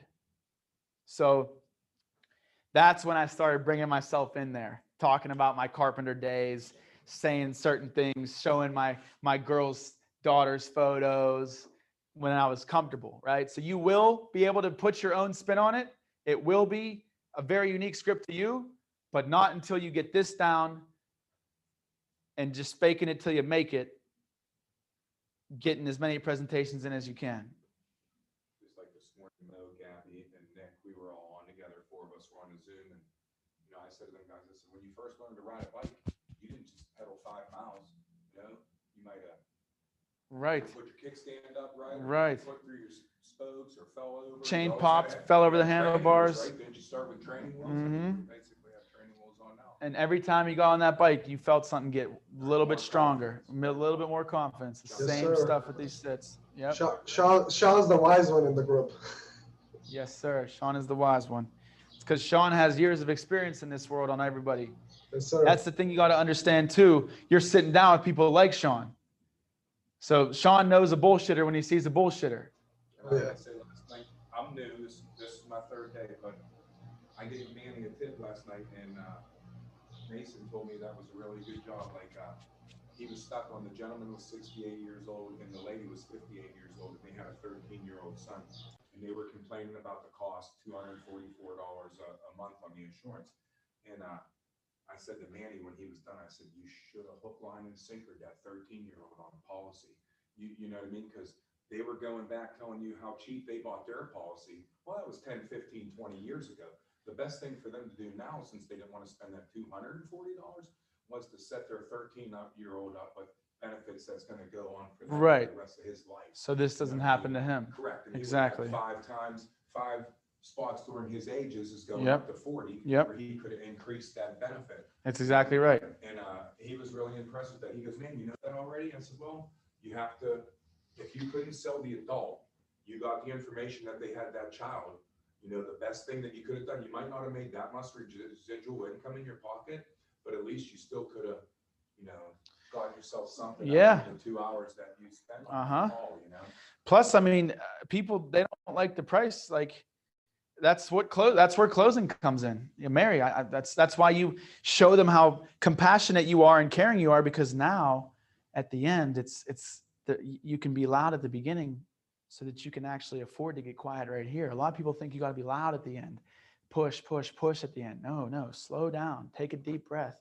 Mary, I get that I understand. I know it may seem hard, you know, to come up with, you know, $280 total for your, you know, your funeral to be protected. I know times are hard right now, and it may seem like that's impossible, but the thing is, if it's hard right now to come up with $280 together as a team, you know, while Joe and you are still healthy and blessed enough to work, if it's hard to come up with $280 right now, you know, which is really just $60, $70 a week between the two of you, then imagine how hard it's going to be for your son, who's 13, to come up with $30,000 all at once when he's in his 20s when we die, Joe. So I know it may seem hard to come up with that right now, but the way the union saw it is it's a lot easier. A lot of people felt the same way. Feel, felt, found. I feel you. A lot of people felt the same way, but what they found is it's a lot easier to go with something like option C right now, which is only $160 a month. That way there's still 10,000 coming, or 15,000, still something tax-free lump sum. Because I don't know about you, but when I was in my 20s, I didn't have 30 grand to spend on my mom's funeral. So why don't we just go ahead, and now I can assume the sale so I don't just go back and forth. So why don't we just go ahead and get you enrolled with option C? Joe, since you're older and you're 68, it's going to be a lot more detrimental if you don't get something today, because when you get something later, it's going to be that much more expensive and you might not be able to qualify. So Joe, let's get you locked in with option C. Let's get your foot in the door with the union program. That way you're a policy owner with us, and you can always call me. You don't have to wait till the next enrollment period. You can always call me to add Mary later on when you're in a better spot financially, you know, and they're going to be like, all right, you know, you're right. You're right. All right. Now, if you mess up the beginning, if you don't do good at the beginning, they're going to be like, nah, man, we just can't afford it. We just can't afford it. You know what I mean? Because they barely even heard you right there. Like I could have did just as well or even better and done that close. And if they didn't like me, or if they missed half the stuff on term and whole and this, that, and the other, they're not going to see the value. A lot of times people either don't see the value in doing it, or they don't understand why they need to do it now and what's at risk. Like that's why I'm so serious about voice inflection, voice inflection, voice inflection, voice inflection. You guys know the average attention span. Does anyone know the average attention span of American? You said 2 minutes? Yeah. Can anyone else guess what the average attention span is of America today? 10 minutes. Try some seconds. Let's try some second answers in here. 45 seconds. 60 seconds. 30 12 seconds. 12 seconds. It's 12 seconds. you don't believe me, you can look that up. So don't mean to interrupt, but when you bring up the options and like you write it down on the board, do you personally like kind of like walk away and like give them a chance to Yes. look at it, or like are you just like sly with it, or you just let them know, oh, I am gonna walk away for a second, or No, I don't want to let them know and, look like I'm guilty or something. That's like I said, real professional says less. Good example right there. Like, I'm gonna, just to let you guys know, I'm gonna step over here. I'll just let them know. It's a great question though. It's a great question. I'll just simply be like, all right, guys, we just gotta figure out which one makes the most sense to you, but also which one's gonna fit your family's needs the best today. You let them see your e-app. And I'll go like this. I'll step out. And I'll say, fit your family's needs the best today. So take a minute to think about this. I'm going to be right over here just lining up my next family, letting them know that we're going to be on our way. And I'll just pop over there, and I really will do that. Okay, who needs rescheduled? Who's here? Who's there? All right. And then they'll say, excuse me, Vince. I'll say, yeah. I'll come up. Yeah, I'm right here. Yeah, we had a couple questions. Yeah, great. More questions, the better. Go ahead. Okay, if we do this today, right? Those questions start coming out, you got them, man. If they're asking questions and they didn't say no right away, you're getting the sale unless you blow it, and which is hard to blow it at that point. What'd you say? You showed them your e-app the whole time? No, when I'm typing in products, no, I do not show them my e-app. Nope. I don't want them thinking anything about. I don't want them seeing a single price until I say what it's going to do. Like, these aren't magnetic for whatever freaking reason. But if they were, I would have three magnets and 3 pieces of paper. And each piece of paper, like a layoff and strike waiver, a small rectangle, would cover the option. Death benefits are written in big font. Prices are written in a small font. You don't want to make a big price. What do you think that's going to look? It's going to look big. Whoa. That's going to be $280 a month. Like, you don't want to say shit like that. You know what I mean? That's going to be just $280, just about $70 a week between the two of you. It's freaking 1 hour of Union Joe's time anyway, if he's in any skilled labor trade. But anyway, yeah. So no, I just walk away. I just let them choose. That's called shut up and close. James Kiefer taught me that. Shut up and close, right? Whoever speaks first loses. Walking away sometimes will ruin the sale by where they can just get out. If they want it, they're not going anywhere. Once somebody wants something bad enough, they're not going anywhere. That's the biggest problem with new people trying to close, is they think since they got one rebuttal that the whole thing's effed, when it's actually the opposite.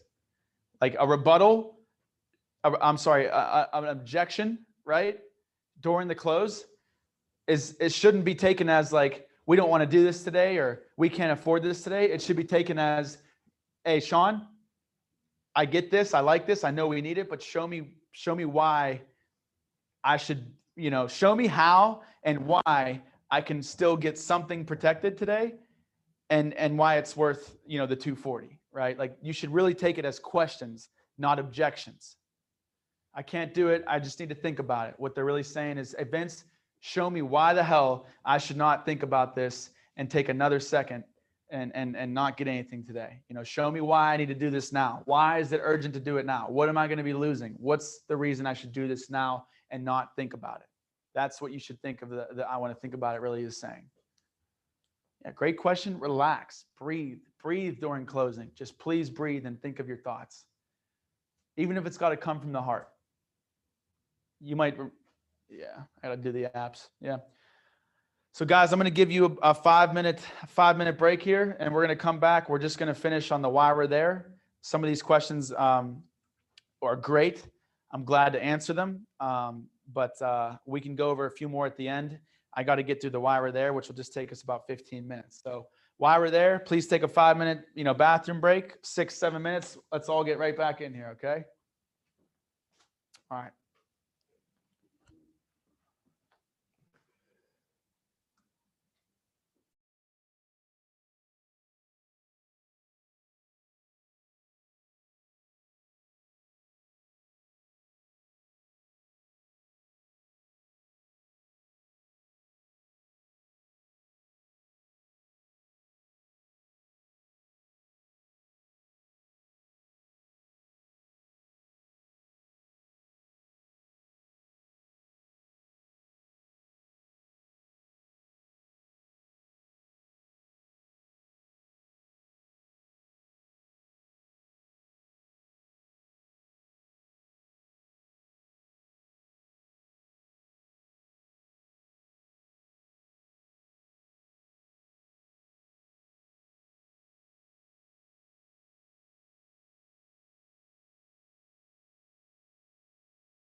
All right, guys, everyone hop back on.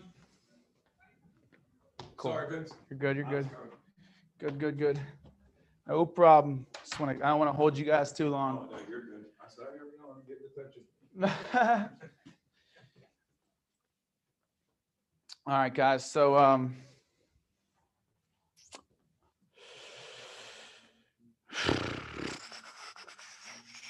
the why we're there. Okay.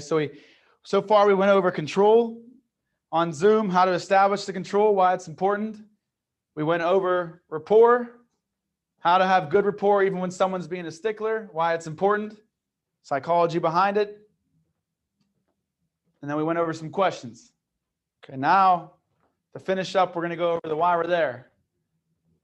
And this will conclude the most important part of the presentation, in my opinion. Okay, especially this part.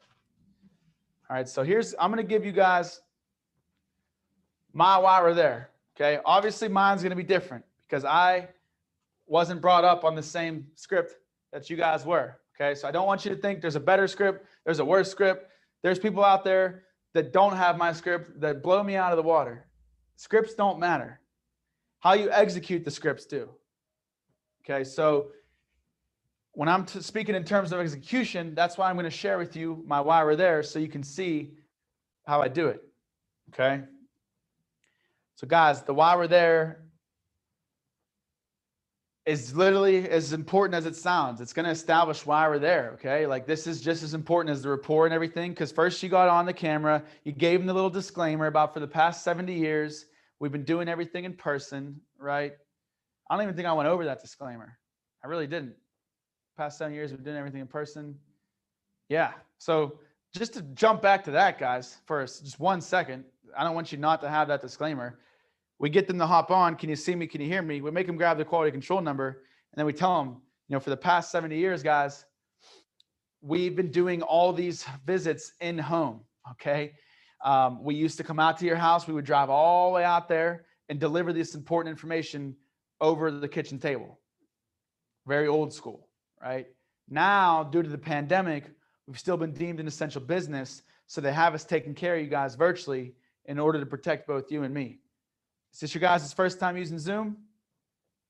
Yep. And I'll give them a little bit familiar with Zoom. Yeah. Only time I'm usually on Zoom is with you guys. Trust me, it's not my favorite. I hate technology. So that's what I was saying at the beginning, was that first they're wondering who you are and why we're doing this on Zoom, and you make them go grab the confirmation number to verify who they are. Then you tell them who you are, you establish credibility with your badge, and you say, all right, guys, now you make them feel comfortable. Past 70 years, we've been doing this in person. They're like, oh, good. Well, because this is BS. These older cats, they hate Zoom. So it's like past 70 years, we've been doing this in person. Now we're driving all the way out there. It establishes a little bit more credibility about the company and how important this stuff really was. Because there's not a lot of insurance companies that are doing that, driving all the way out there like that. Like you said, spending valuable time, 2 hours of your time, no cost benefits, thousands of dollars worth of no cost benefits for free. There's nobody else doing that. Providing all this education and all this care. That's why I used to get so upset when I didn't get it closed. There should be no reason if someone doesn't have coverage that you shouldn't get them protected. You guys, you need to understand how valuable you guys are and what your time is worth. But anyway, that's the disclaimer. Past 70 years, we've been doing all in person. Now we do it in person, right? And you say, is this your guys' first time using Zoom? I'm almost never on Zoom. This is just making you feel comfortable with them. I'm almost never on Zoom. Only time I'm really on Zoom is with my family or my girlfriend. And when I'm on with my girlfriend, she's making fun of me for my big head or, my face getting cut off the screen. And when I'm on with my family, man, I love my family, guys. Joe, I promise you though, if I can give you a tip, don't get on Zoom with your family because you'll never be able to get them off. You'll be on there all night with them, right? And they'll start to, they'll laugh a little bit. Okay. First, I was wondering who this guy was, why we were doing this. Now he's a little bit more, and now I kind of like him. This guy's all right. He hates Zoom. I hate Zoom. His wife keeps him on Zoom all day, and his mom and his family. My wife keeps me on Zoom all day too, so it's good. And then you'll go into rapport. Okay. But anyway, after rapport comes the why we're there. All right, guys, I could probably talk to you all day. You guys seem like great people, but I do have another 8 members right after you. So I'm going to go ahead and get started. Okay. Do you remember filling out and sending in this 3x5 yellow card, right? I share my screen. I show them the card.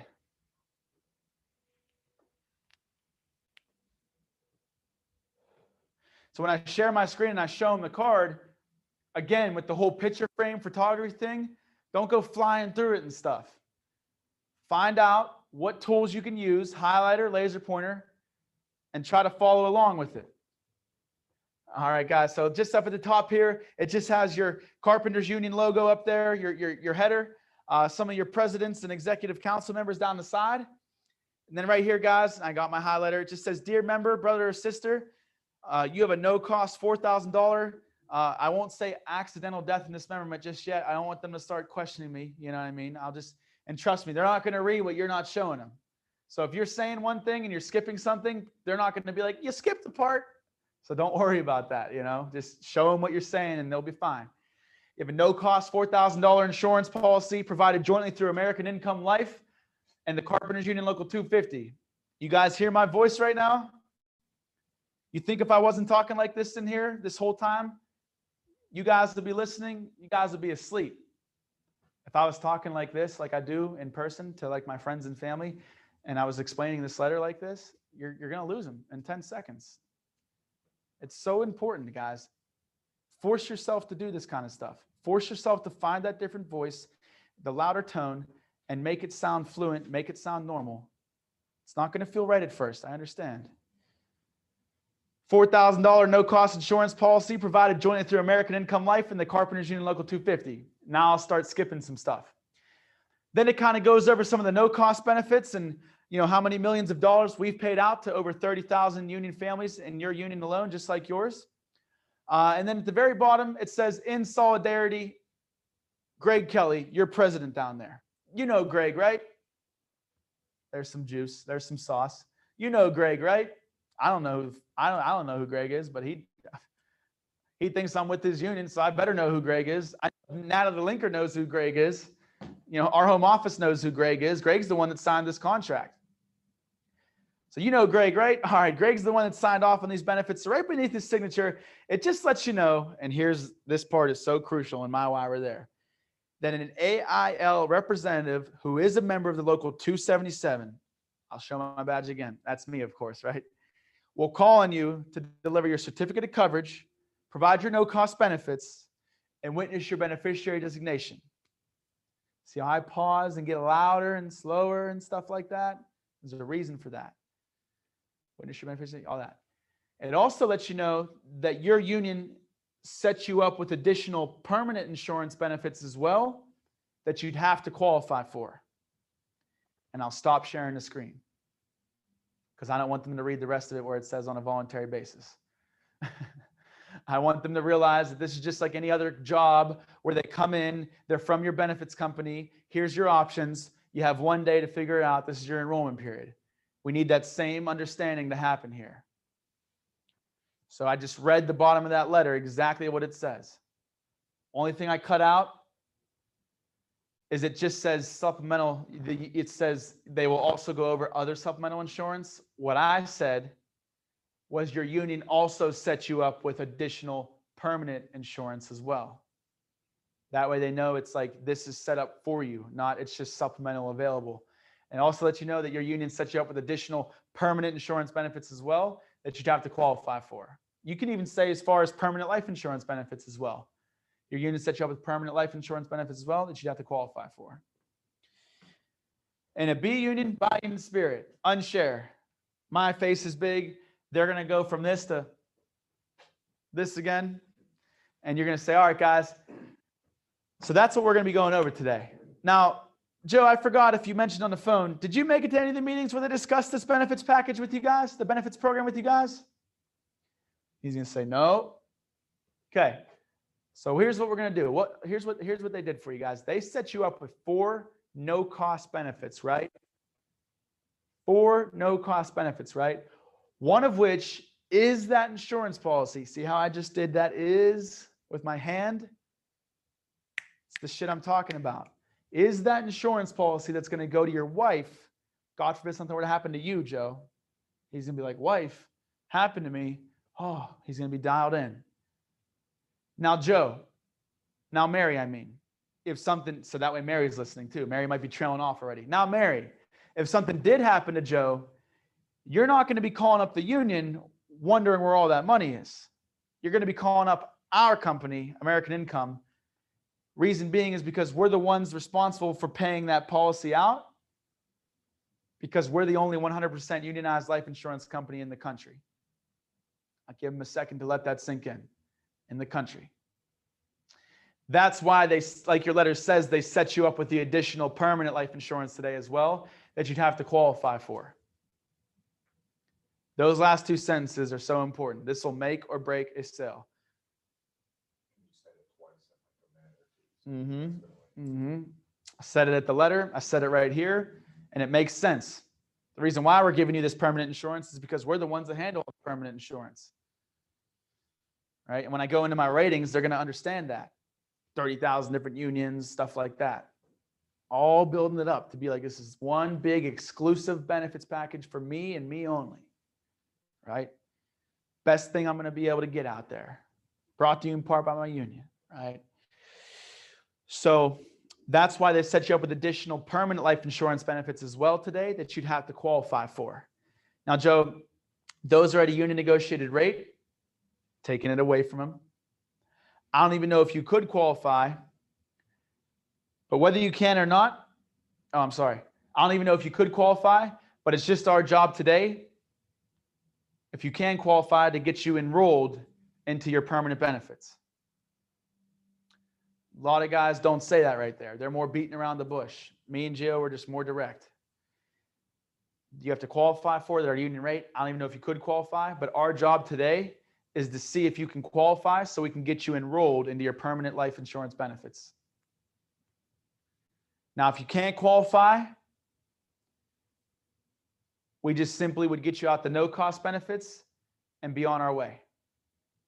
We wouldn't even worry about those. You tell them if you can't qualify, you're still going to get the 4 benefits that we went over with you already. Obviously, they're backed by your union. So, Yep. Now say, now I'll get nice again. Is that fair enough? Does that make sense? What we're going to do today? And you can tell if they're confused. They'll be like, if they weren't looking, as soon as you see somebody not looking at your screen for longer than 5 seconds, they are not listening to you. I'm sorry, they are not listening to you. Check your tone, reset it, start loud, and keep getting like a roller coaster effect. Loud, soft, loud, soft. It's like word for word, sentence by sentence, you're changing your tone. You'll learn where to change it. You'll see when people stop listening in every one of your presentations. That's why you got to keep your eye on their screen. You'll know when to get loud and soft. So I'll say, does that make sense? If they literally look at me like they're dumb, I'll say it again. All right, so just to make sure we're on the same page, because we can't miss this. If we miss this, that's when we get things like, I didn't know we were going to be going over this today. I didn't know that we had this insurance. I didn't know we were going to have to make a decision. That's when you get that stuff. So I'll say it again. All right. So Joe, Mary, they set you up with 4 no-cost benefits, one of which is that insurance policy that would go to your wife. They also set you up with additional permanent life insurance benefits as well, but that you have to qualify for. They're at a union rate. They're hard to qualify for. Our job is simply, there's 2 parts: to go over the no cost and to go over the additional. If you can qualify for your permanent insurance that's available to you, we will get you enrolled into those today. And they are at a cost. We will get you enrolled into those today. If you can't, we just simply wouldn't worry about those, and we'll just get you out the no cost benefits and be on our way. Oh, okay, I see. So there's no cost benefits, and then there's ones we have to pay for that are permanent that the union set up for us. Yeah. But yeah, exactly, Mary. And if they make sense, we just got to make sure we get you enrolled during your enrollment period today. It's like the 3rd freaking time I've told her this. And I don't care, because that's what they need. I promise you. Like, she's not going to be like, what an asshole. She's going to be like, thank you for being patient with me, because I can't pay attention. This guy cares. So Does anyone have any questions on that? Why we're there? You guys all have your own why we're there. You need to master it the same type of way. You need to make it very clear that there's additional benefits as well, and that a decision would have to be made today. We're going to be going over both parts of the program.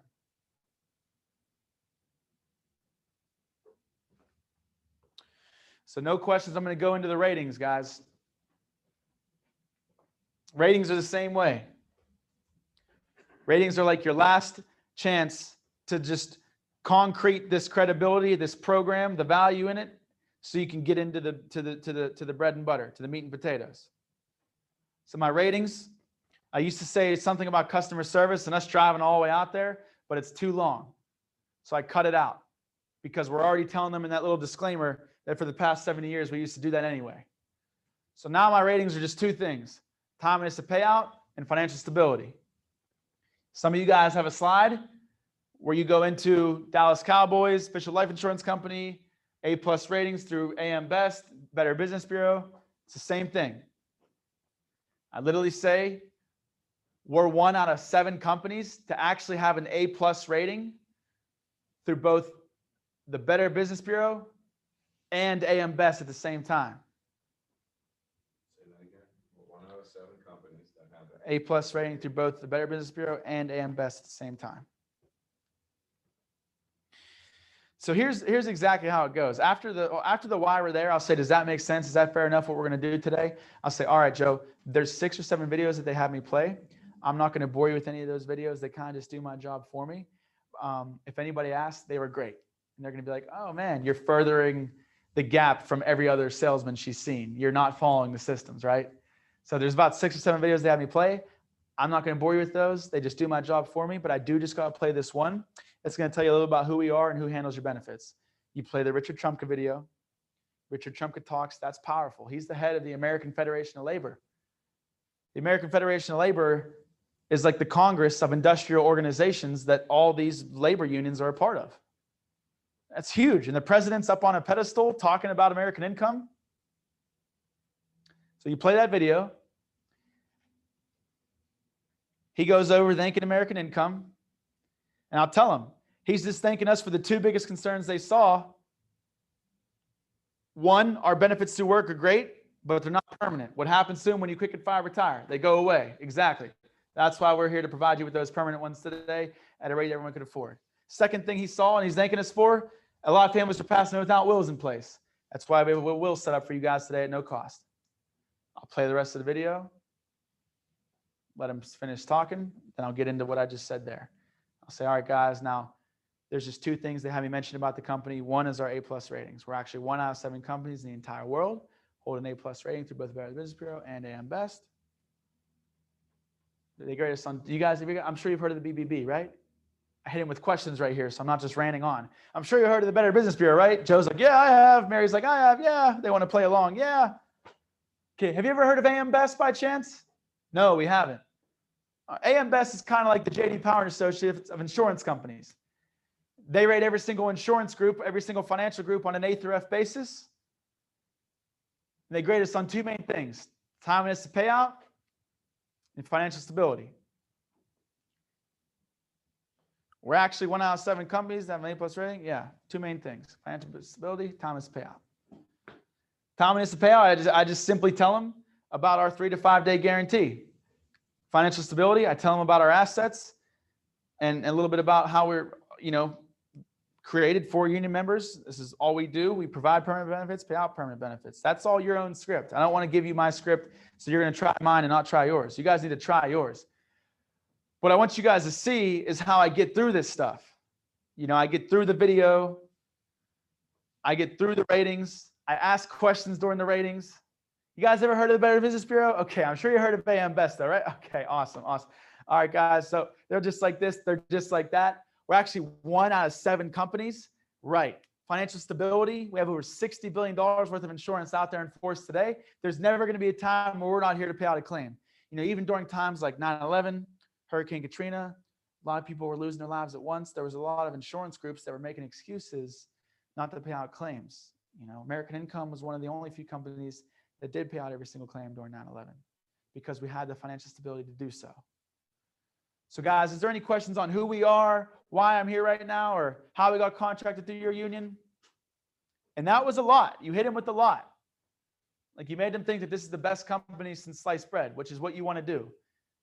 But what I'm really doing this for, guys, is because please, please, please don't just be monotone going through these ratings and this is why we're there. You're gonna be like, well, yeah, you know, so what we're gonna do today, guys, do you remember filling out this card? Do you remember filling out this letter? So it just says right here at the bottom of the letter that an American Income representative who is a member of the Local 277 will call on you to deliver a certificate of coverage, provide your no-cost benefits, and witness your beneficiary designation. Does that make sense? All right, guys. Now, did you make it to any of the meetings where they discussed this benefits program with you guys? Yeah, I'm already boring the shit out of you guys, aren't I? So up, down, loud. Did you read this letter of explanation? Smile, hand motions.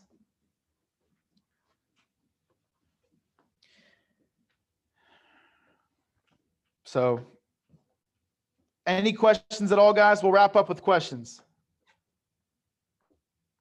Like topic specific questions about this stuff.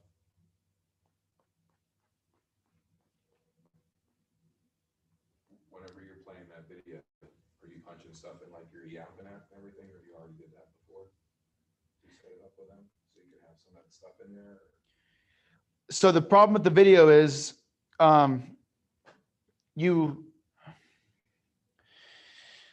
when you plug in their name and number and everything and their date of birth and you hit the button that says union, the video will start to play. So you really can't go further than that or you'll never be able to get back to the video. Yeah. Right. The video's done. I'll pause it when he pops up. I'd like to thank American Income. I pause it. I'm like, do you recognize that guy? Again, hitting them with a question because I'm already through my wire there. I'm already a little bit into this video. I got to keep their attention. Do you recognize Richard Trumka? And you just thanked American Income Life. Yep. Tell him to point that out. Yep. So He's actually thanking us for the two biggest concerns they saw. One, our benefits aren't permanent. Two, I say the will thing. Families are passing away without wills in place, yada, yada. After he's done thanking it, I'll cut it short. I'll be like, all right, guys, the rest of the video is pretty cut and dry. And then the other ones start popping up and you're like, shit. You know, the other ones will start popping up, like skip those, skip the next one. And eventually it lets you out of them and you can get back to your Zoom window. So it's tough. You want to get practice. You want to download eApp and get practice with doing that. Or else you're going to be like, all right, guys, that was the Richard Trumka video. Oh, Jesus. You're going to look all discouraged and disgruntled and it's going to be popping up and frustration starts setting in. big silent gap. Yeah, you're looking frustrated. Don't ever look frustrated. If there's anything ever going on your screen, I don't care if the eApp says error shutting down and you're in the middle of the application. I don't need to see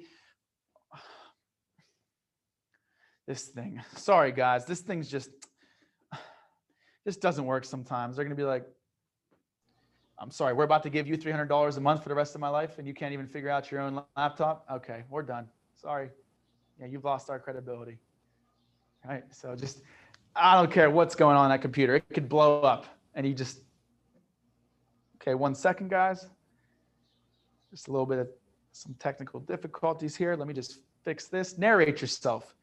Put that here. You guys know how technology is. Have you guys ever used Microsoft with Zoom?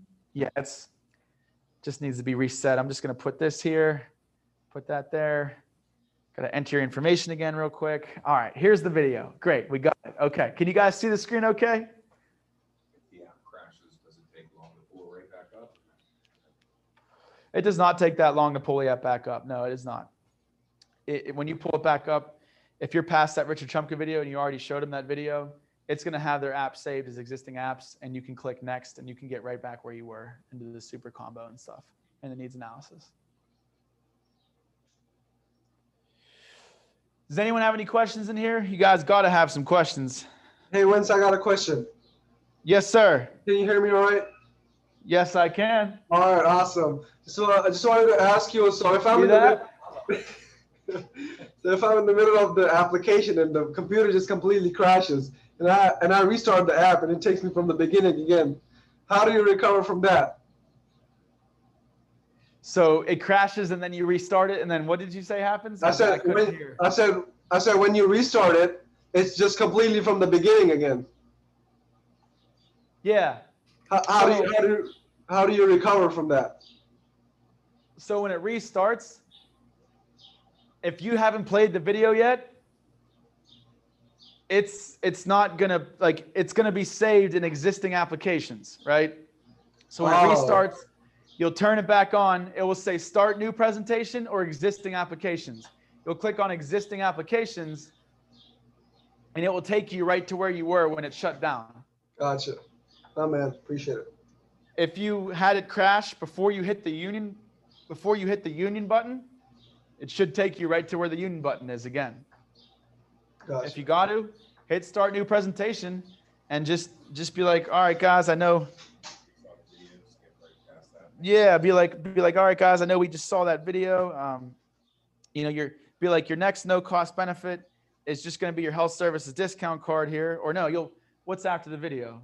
Just continue. The child Just safe? continue. You know what I mean? Like you won't, if the video has been played for a union member, you won't need to use EAP until you get all the way to the qualifying questions. Like the super combo? I mean, yeah, like unless your team is playing the funeral video and the loss of income video, you won't really need to use the app again. So continue with your ratings, continue with your why we're there. And then when you're about to pull out the discount card, be like, hold on 1 second, let me just get the discount card pulled up and then just start fixing the e-app, you know, type their name in again. Gotcha. Awesome. They don't know what you're doing, you know? Thanks, man. When you Appreciate get it. better, you'll be able to talk and do whatever, you know, you'll be able to do two things at once. Anyone else have any questions? I guess for tonight, I talked with Christina and she said I'm going to be doing some doing some of my own pitching. Kind of just, I feel like as an emergency thing, would you recommend that she shares her screen while she's doing the e-app and I'm talking, or should I be doing the e-app myself and share the screen? She kind of coaches me through it while we're on, or should I just have the chat open privately and she can kind of text me and walk me through it? You don't have e-app? Is that what you're saying? No, I have it. I have it. So tonight she said she wants me kind of doing part of the pitch. I'm going to watch the first one and then I'm doing the next one. But if I get stuck on e-app, how would you say that I should go about it if like this is kind of really my first time doing it as solo? Yeah. I mean, if you get stuck on e-app, just, you know, I would just be texting Christina, and that you got to be a good staller, you know, just stall for a little bit. Got Just it. stall and be like, you know, just be like, hey, Christina, I'm trying to get to the point where I can get through the needs analysis and show them the options and everything. And I'm kind of getting stuck on this page right here. Do I click this or do I click that? Yeah. Okay. Just act normal, stall. Christina it. will be like, oh, I'm not sure. She'll be like, can you share your screen real quick? And then share your screen to Christina and she'll tell you what to click and stuff. You just don't want Okay. to show the clients certain things on e-app, like where it says sales, referrals, like, you know, Yeah, no. So what premium amounts. You want to kind of keep away from that type of stuff, but you should be okay to share your screen for a brief amount of time, Cool. have her get you through it. Just don't be like, just be professional. Oh, okay. Got it. Okay. Yeah, Christina, I'm stuck on this point right here. What should I click next? I know I'm new to e-app. She'll already introduce you as someone that's trained training. So the client Yeah. will understand. Okay. Thank Just you. keep calm and you'll be good. Got it.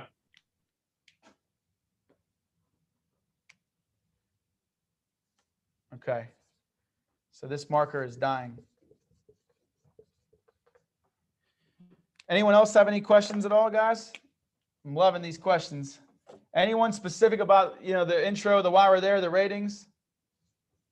Yeah, I kind of have a question. So this might have been like a yesterday question, but I feel like the report kind of starts like over the phone. So like Absolutely. when you sit down with a family, like have you kind of already told them like maybe about the letter of explanation, or kind of why you're there? Like you probably like don't say anything about like insurance in the beginning, but like I'm assuming they know that there are no cost benefits. That's what you're going over. And then you kind of said, or you said that the most important part at the end was talking about the permanent benefits that they'll be eligible for, but I'm just like asking about what they kind of like expect when you sit down with them and how you feel about when you kind of go over that in the introduction. Yeah, so on the phone, they obviously are going to be hit with your phone script, and that's all they're going to know. You know, there's 4 no cost benefits. You know, one of which is that insurance policy that would go to your wife. God forbid something were to happen to you. It's just my job to deliver these, explain them, answer any questions. If you book like that, then yeah, probably the first time that they know there's additional insurance is when you pull out that letter. But that's why it's really good, because it's not even you pulling it out of nowhere. It's like, did you make it to the meetings where they talked about this benefit program? Okay, did you read the letter from your president that came with your card? So they'll tend to blame themselves. Yeah. Like, So I should have, there's additional benefits. How can I get mad at her when they already told me about these and I just didn't read the letter? yeah, and you're Right. like, So kind of like reinforcing that like letter from the first like encounter over the phone, and that I feel like kind of the way to get the appointment is by like emphasizing the no cost benefits, and then like I just like liked what you said about being direct about the permanent benefits at the end, so that they know what to expect exactly, and you're not really like beating around the bush. yeah. Yeah. I mean, the biggest way you can like the biggest thing for me was like asking a lot of questions about, like, if I felt like we were baiting and switching, or if I felt like a way that I was saying something was going to be taken the wrong way by the client, I would ask Gio to tell me like why we say that and what's it supposed to do. And I would ask him all these things so I could eliminate those internal objections. You know what I mean? Like, he would provide a level-handed explanation for everything we do. Like, you know, he'd be like, I'd be like, well, like, Gio, like, shouldn't we not tell them about the permanent insurance at the beginning? Because then they're going to hit us right there and say, we don't want to buy anything today. And he's like, well, it's no problem. He's like, I'd rather them hit me with that at the beginning than me get through the whole presentation 2 hours from now. And then hit me with it right there and feel like I didn't even tell them, you know? So, you know, that's just an example of like why behind things we say is important for you guys to find out. Always want to find out the why behind what you're saying so you can say it with the best conviction, you know, because it's true. Like, and then I would think like, well, did they know this before? Have they been told this before? Is this salesy? Is this like, you know, like I said, baiting and switching? But at the same time, I could get behind it because it's not. A PR rep, literally, I'll tell them, it's a 3-step process, Joe. First step was when they came out to your local president and our PR rep met with him, went over the benefits in the contract, and your president signed off and said that these can benefit you guys. The second step of the process was when your president went and briefed you guys about this at the local union meeting. And I know you said he didn't make it to it, but he briefed you guys about the benefits available. He sent out the reply cards to your houses with a letter of explanation attached to it. Don't let anyone ever tell you they didn't get that letter, because every person got that letter. I've seen them before. They're stapled together. You guys should be impressed. You guys, these PR reps are the bee's knees, man. They are passionate, so convicted. They got the hardest job here. But we kind of got both, because we got to be PR and sales. You know, we kind of got the hardest one, to be honest. But that's why it's got the biggest reward. You know, like I said, take pride in it. Get excited to master it. Because once you get this shit down here, you can do anything. But if you can't get this stuff down here, if you can't overcome the internal objection and the obstacles, and if you can't be intentional about getting better and failing forward instead of failing backwards, I'm sorry, but where are you going to make it at in life? Unless you want to go to Walmart, you know, and stock shelves. And maybe you can make it there. No pressure. Everything's easy. You have a definite title. You have a definite salary. You have a price on your head of what you're worth. There was another You know, part so I always got excited about it, because I'm like, man, like, this is transferring into so many different areas of my life. I'm able to talk to so many different people now. I know how to like close and work. Like, I understand people fully, you know, like Gio gets out of every ticket when he gets pulled over because of this kind of stuff he learned here. There was You another know, so point- I'm sorry, I don't mean, go ahead. but there was another No, point. you're good. There was another point on the script where I thought maybe like, I don't know. It was when, I think it was like during the will kept part, you ask about any other permanent life insurance they have outside of work. And then, Absolutely. and like you ask them if they have it, and then you ask like, oh, you know, with who and how much. And after watching some appointments yesterday, I kind of felt this is where a lot of the clients, you know, got uncomfortable and they weren't willing to disclose that information. Who was presenting? Marquise? Okay. How was the rapport? How was the why we're there? Did they understand it well? I would say so. You know, even myself, like I thought that, you know, he and the clients, you know, build a pretty good relationship. But yeah, That's odd. Marquise is very, very, very good at this. So if they got uncomfortable at that point and they didn't want to provide it to him, that's a trust thing. Mhm. That's a trust thing. Like they may have bought him in rapport and they may have bought his personality, but somewhere during the why we're there, or somewhere during like usually the why we're there, he might have like, you know, he might have said something that contradicted something he said in the past, lost trust on something small like that. You know, he might have said something a certain way without asking without hearing the client and fully answering their question. Mhm. Or, you know, he just might have done something with a lack of like, you know, sincerity, where they were just like, oh, this guy, he gave us his upfront, he sold us on him with the rapport, but now I'm just looking at the way he's flying through this script, not answering my questions. This is a sales call, you know what I mean? At some point, they might have lost trust. If they didn't want to share that information with him, they either didn't trust him, or they did trust him and they just knew that they knew that they were going to buy something today. And Yeah. they're trying to go into shutdown mode, you know. They're trying to go into like, oh God, like I know my situation's effed, and this Marquise guy is a hell of a person, and he's going to try to tell me it's effed, and I'm probably going to buy something today, and I'm not buying nothing today. No, you know, like But there really some is, people just like make a pact before you get there, you know. so there really isn't like any other way to go around asking those questions. I mean, I never get that. I get it when I was new, Mhm. and when my rapport or trust was lost, my credibility was lost. You know, I would get it then.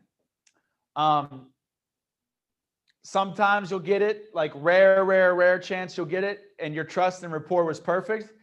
But like I said, the dude or the girl is just an asshole, and they're like really like uptight, like real proper. Like they might be from Glenview, where Paul's from. No, I'm kidding. I'm just joking. You know, but they'll sometimes just be like more like, they might see you as a younger, like less educated, like we don't need to share that with you. That's none of your business. As much as we like you and trust you, we're not going to get into our personal finances with you, because that's just our standard. You know what I mean? We don't just share that with anybody, only our financial advisor, you know? So those are the two chances why you get that there. But if you do continue to see you get that there, you got to listen to your presentation, and there's some point where you're breaking trust or credibility. So the only other thing I can say to help you get through those questions is this: the way you ask them. I'll be like, all right, now guys, this is the most important part of the will. Like, did he say this is the most important part of the will? Yeah. Right. The most important part of the will.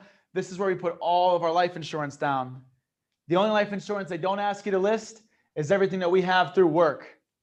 Because like we said before, as soon as you quit, get fired, retire, what happens to it? It goes away. So you would put the company's name right here. Do you guys have anything permanent that's outside of work at all? And they said, yeah, okay. One big thing is not being like, oh, okay, what is it?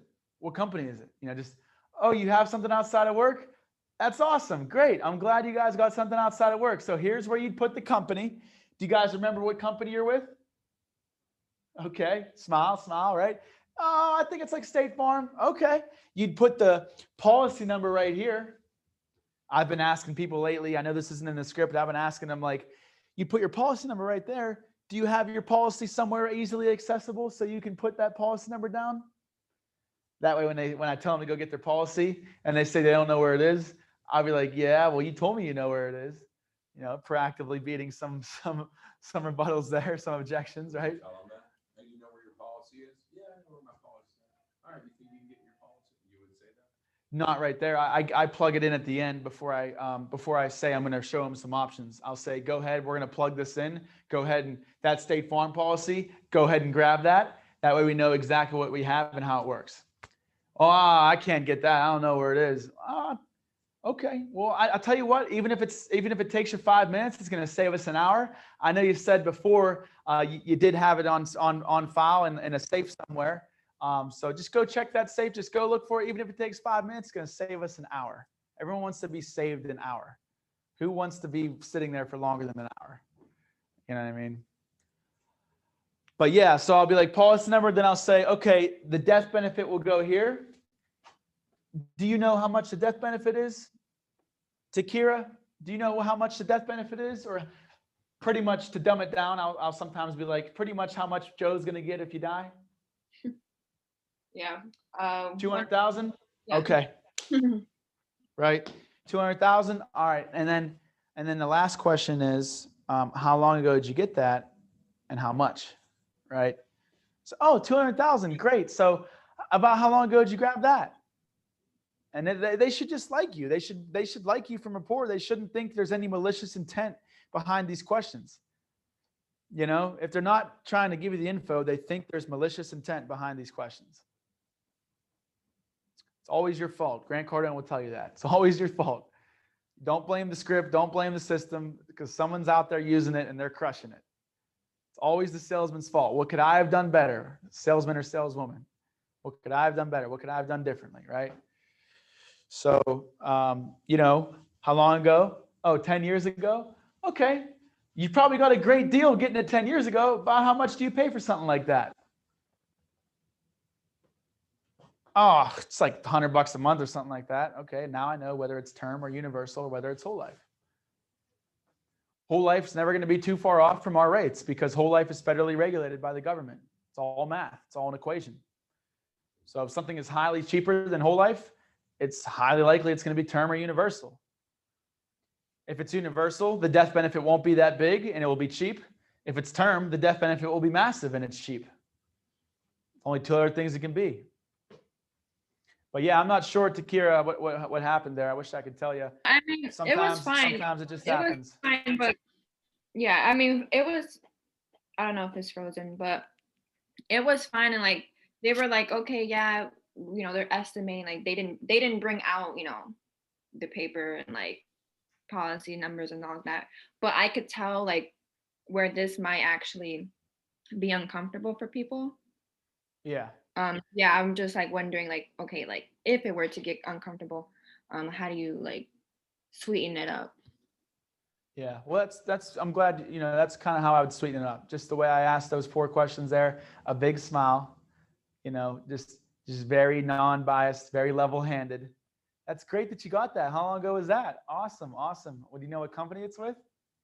Great. Yep, you'll put that right there. Like I'm teaching them, I'm asking them so I can tell them what to put where, right? And if they get uncomfortable, then I'm glad. I want you to get uncomfortable. I mean, the whole damn sit's uncomfortable, honestly. That's why life insurance is one of the harder sales you can make, because to think about buying life insurance, you have to think about death. Why do you think a lot of people aren't properly protected with their life insurance? Because they don't get down to being uncomfortable too often. That it's not often they come home and they say, all right, honey, let's think about what's going to happen when we frickin' die. Right? That never happens in someone's thoughts day to day. So it might get uncomfortable there, but you know, just know that if they look uncomfortable, you know, keep smiling. And if they ask you why you're asking, tell them honestly why you're asking. Well, we're just no reason, just making sure I help you fill this out. Just wanted to see what you had there and we could put it down there. Because then later on in the needs, I'll ask them to go grab it. And then if they ask me why they're going to go grab it, I'll tell them, because part of our job while we're out here is to make sure that you're protected properly.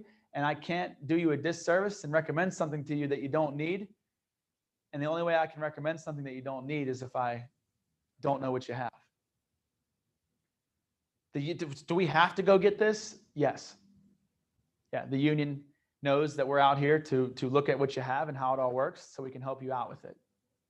I could even show you what your cash value is if it's a whole life policy, the rate at which it's growing at, and I can even see if I can save you some money on that policy. Do you know what it is? Do you know how much you pay for it? I think it's term. I think it's this. Let them bury themselves with their own words. Do you know this? Do you know that? Do you know this? Do you know that? I'm not too sure. Exactly. So that's another reason why we're out here, to help you understand what you have and how it all works. It's very tricky. So go ahead and grab that. Even if it takes you a few minutes, it's going to save us an hour. So, if they get uncomfortable, they'll ask you why. You answer it. No problem. Move on. Any other questions on the will? The rest of the will is pretty self-explanatory. They don't want to tell me what they have right there. No problem. No big deal. No problem, Mary. I understand. I respect that. Any other questions on the will? The rest of it's pretty self-explanatory. And I'll try this again during the needs when I tell them to go grab it.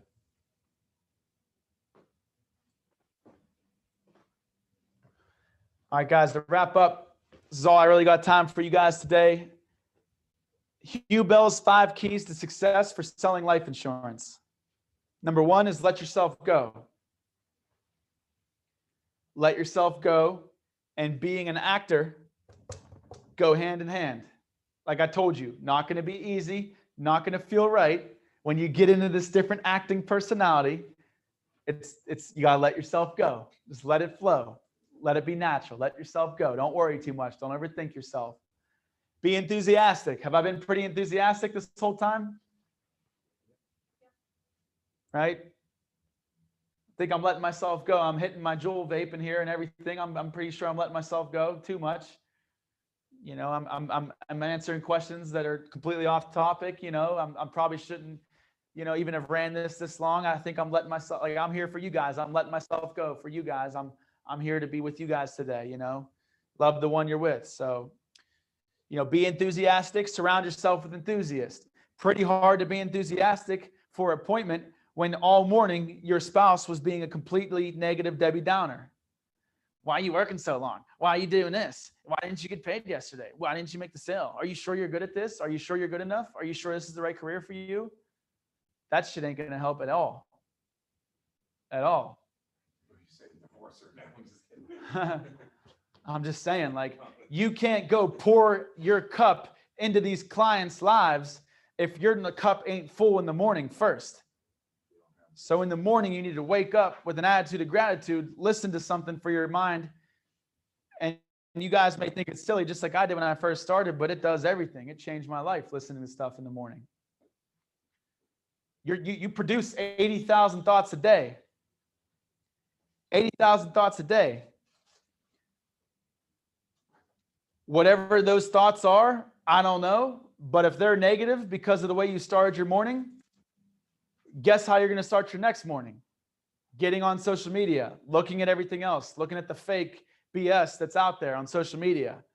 Oh, this guy's in Florida. I'm working. Oh, this guy's down here. I'm working. Oh, this guy's down here. Well, guess what? 5 years from now, he's going to be still working, and it's going to be Tuesday afternoon, and you're going to be down in the middle of Chicago like I was on a rooftop yesterday, getting paid to sit there and enjoy myself for all my hard work I put in right now. So you got to think about, guys, the shit you're doing now is for your later self. It's for you 10 years from now. It's for you 5 years from now.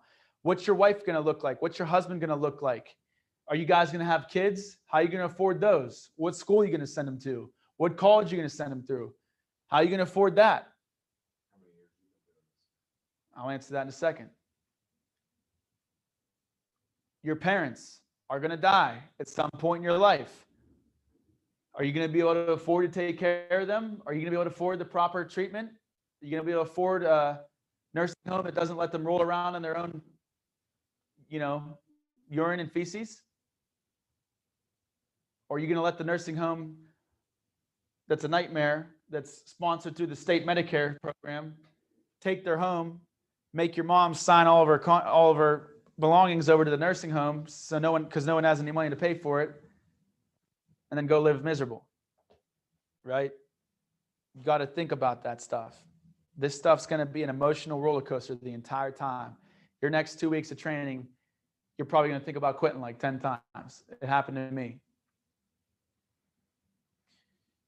That's why there's only 12% of Americans that make over 150 grand a year, because to make that much income, there's a lot of adversity thrown your way. For some reason, when everyone starts doing this career, a lot of crazy adversity starts happening. If you ask me, it's a test to see if you can handle the success you're about to be given. When I got here, I bought my first house. Probably was the worst time to come here. I had like $3,000 left after buying my first house. By the time training was over, it was almost down to nothing. You know, so then my whole basement flooded on one of my most important days that I needed to go to the field. Flooded, like 6 feet of water, flooded.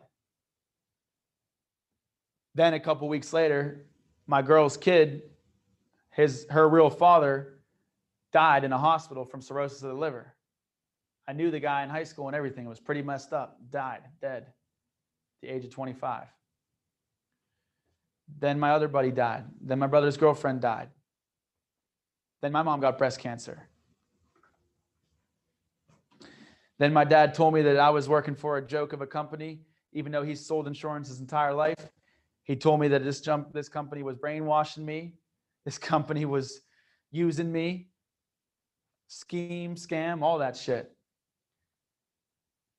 How do you know you're going to make it there? Life only? Are you kidding me? You're going to give up your carpenter's union job, 40 an hour, benefits to go do that? Working all those hours, can you even close a deal? I'll never forget when he asked me that. You're not going to make it in that business, Vince. You can't close a deal. Can you even close a deal? Do you know how to close a deal? I was like, whoa, just fucking wait, Dad. You know, honestly, I was telling you this just to let you know why I'm doing it, not to get any feedback. So you can say what you want, but I know what's going on here. I see what's going on here. And if this guy named Gio can do it, I can freaking do it. So just saying, guys, it's going to be a lot of up and down. 3 words that come to mind when I think of the most successful benefit reps out of training is perseverance, discipline,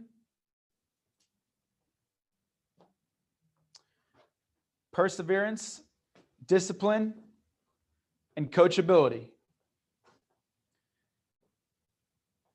Perseverance to continue after you fail in one sit, to wipe it off and bring exactly the same amount of energy and passion to the next one.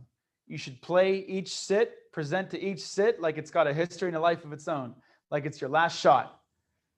Because I promise you, if you don't protect them, no one else is going to go find Union Joe by cold calling his house all day from another insurance company. You're their only hope, for real. It's sometimes that way. I've left people's houses and people have died, and I've gotten yelled at for not pushing people harder before by crying daughters. So, you know, it's not always about you guys. You guys got to get good at this for the sake of these people.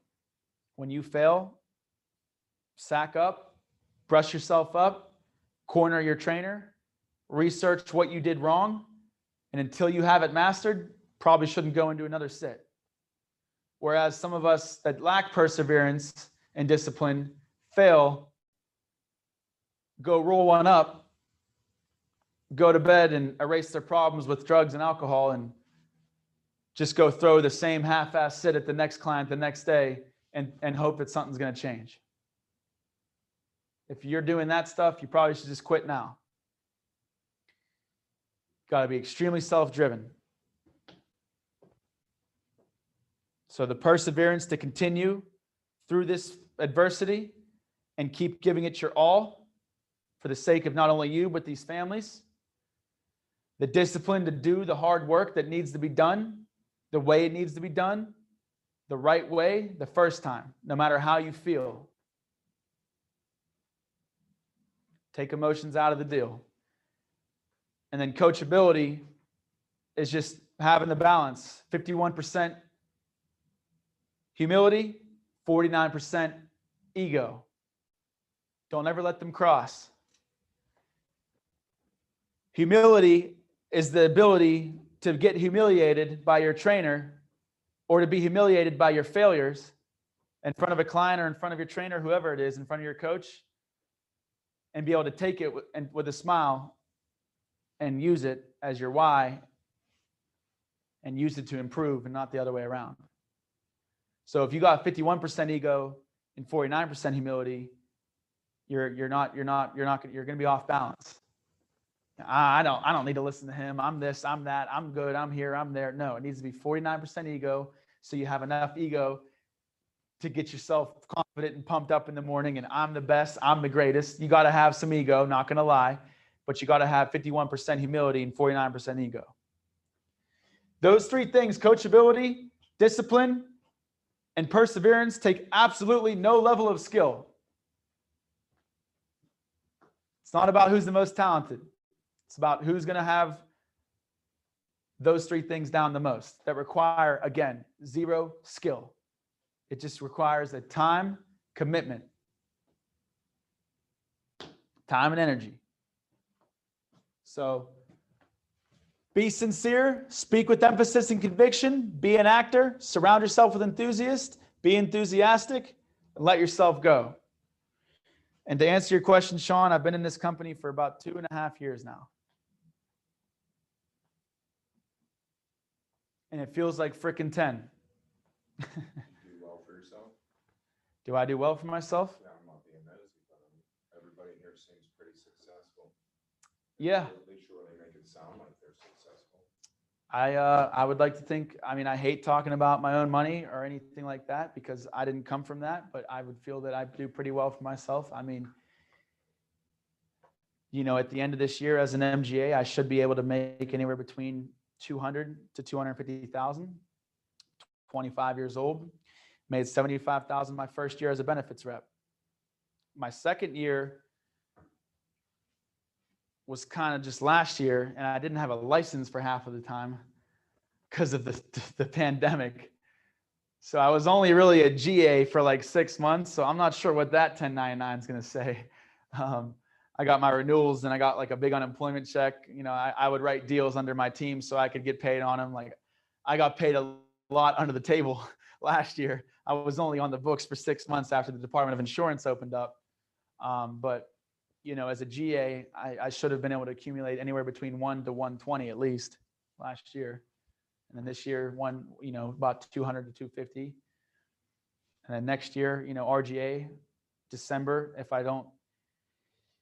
I keep my act together, if I keep doing what I need to do, hoping and praying for the RGA promotion at the end of this year.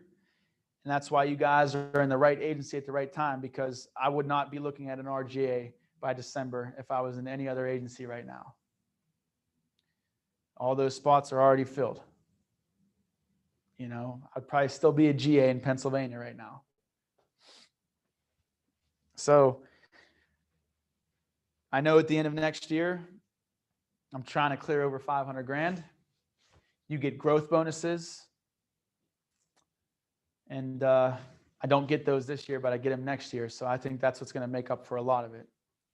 You literally get paid on your growth as an MGA or RGA after your first year. Right. So like if I'm an MGA this year and my team does in the first quarter, if my team this year did 220,000, which they did, they're going to look at my first quarter next year and say, okay, you did 220 last year. This year you had double the people, so you did 440.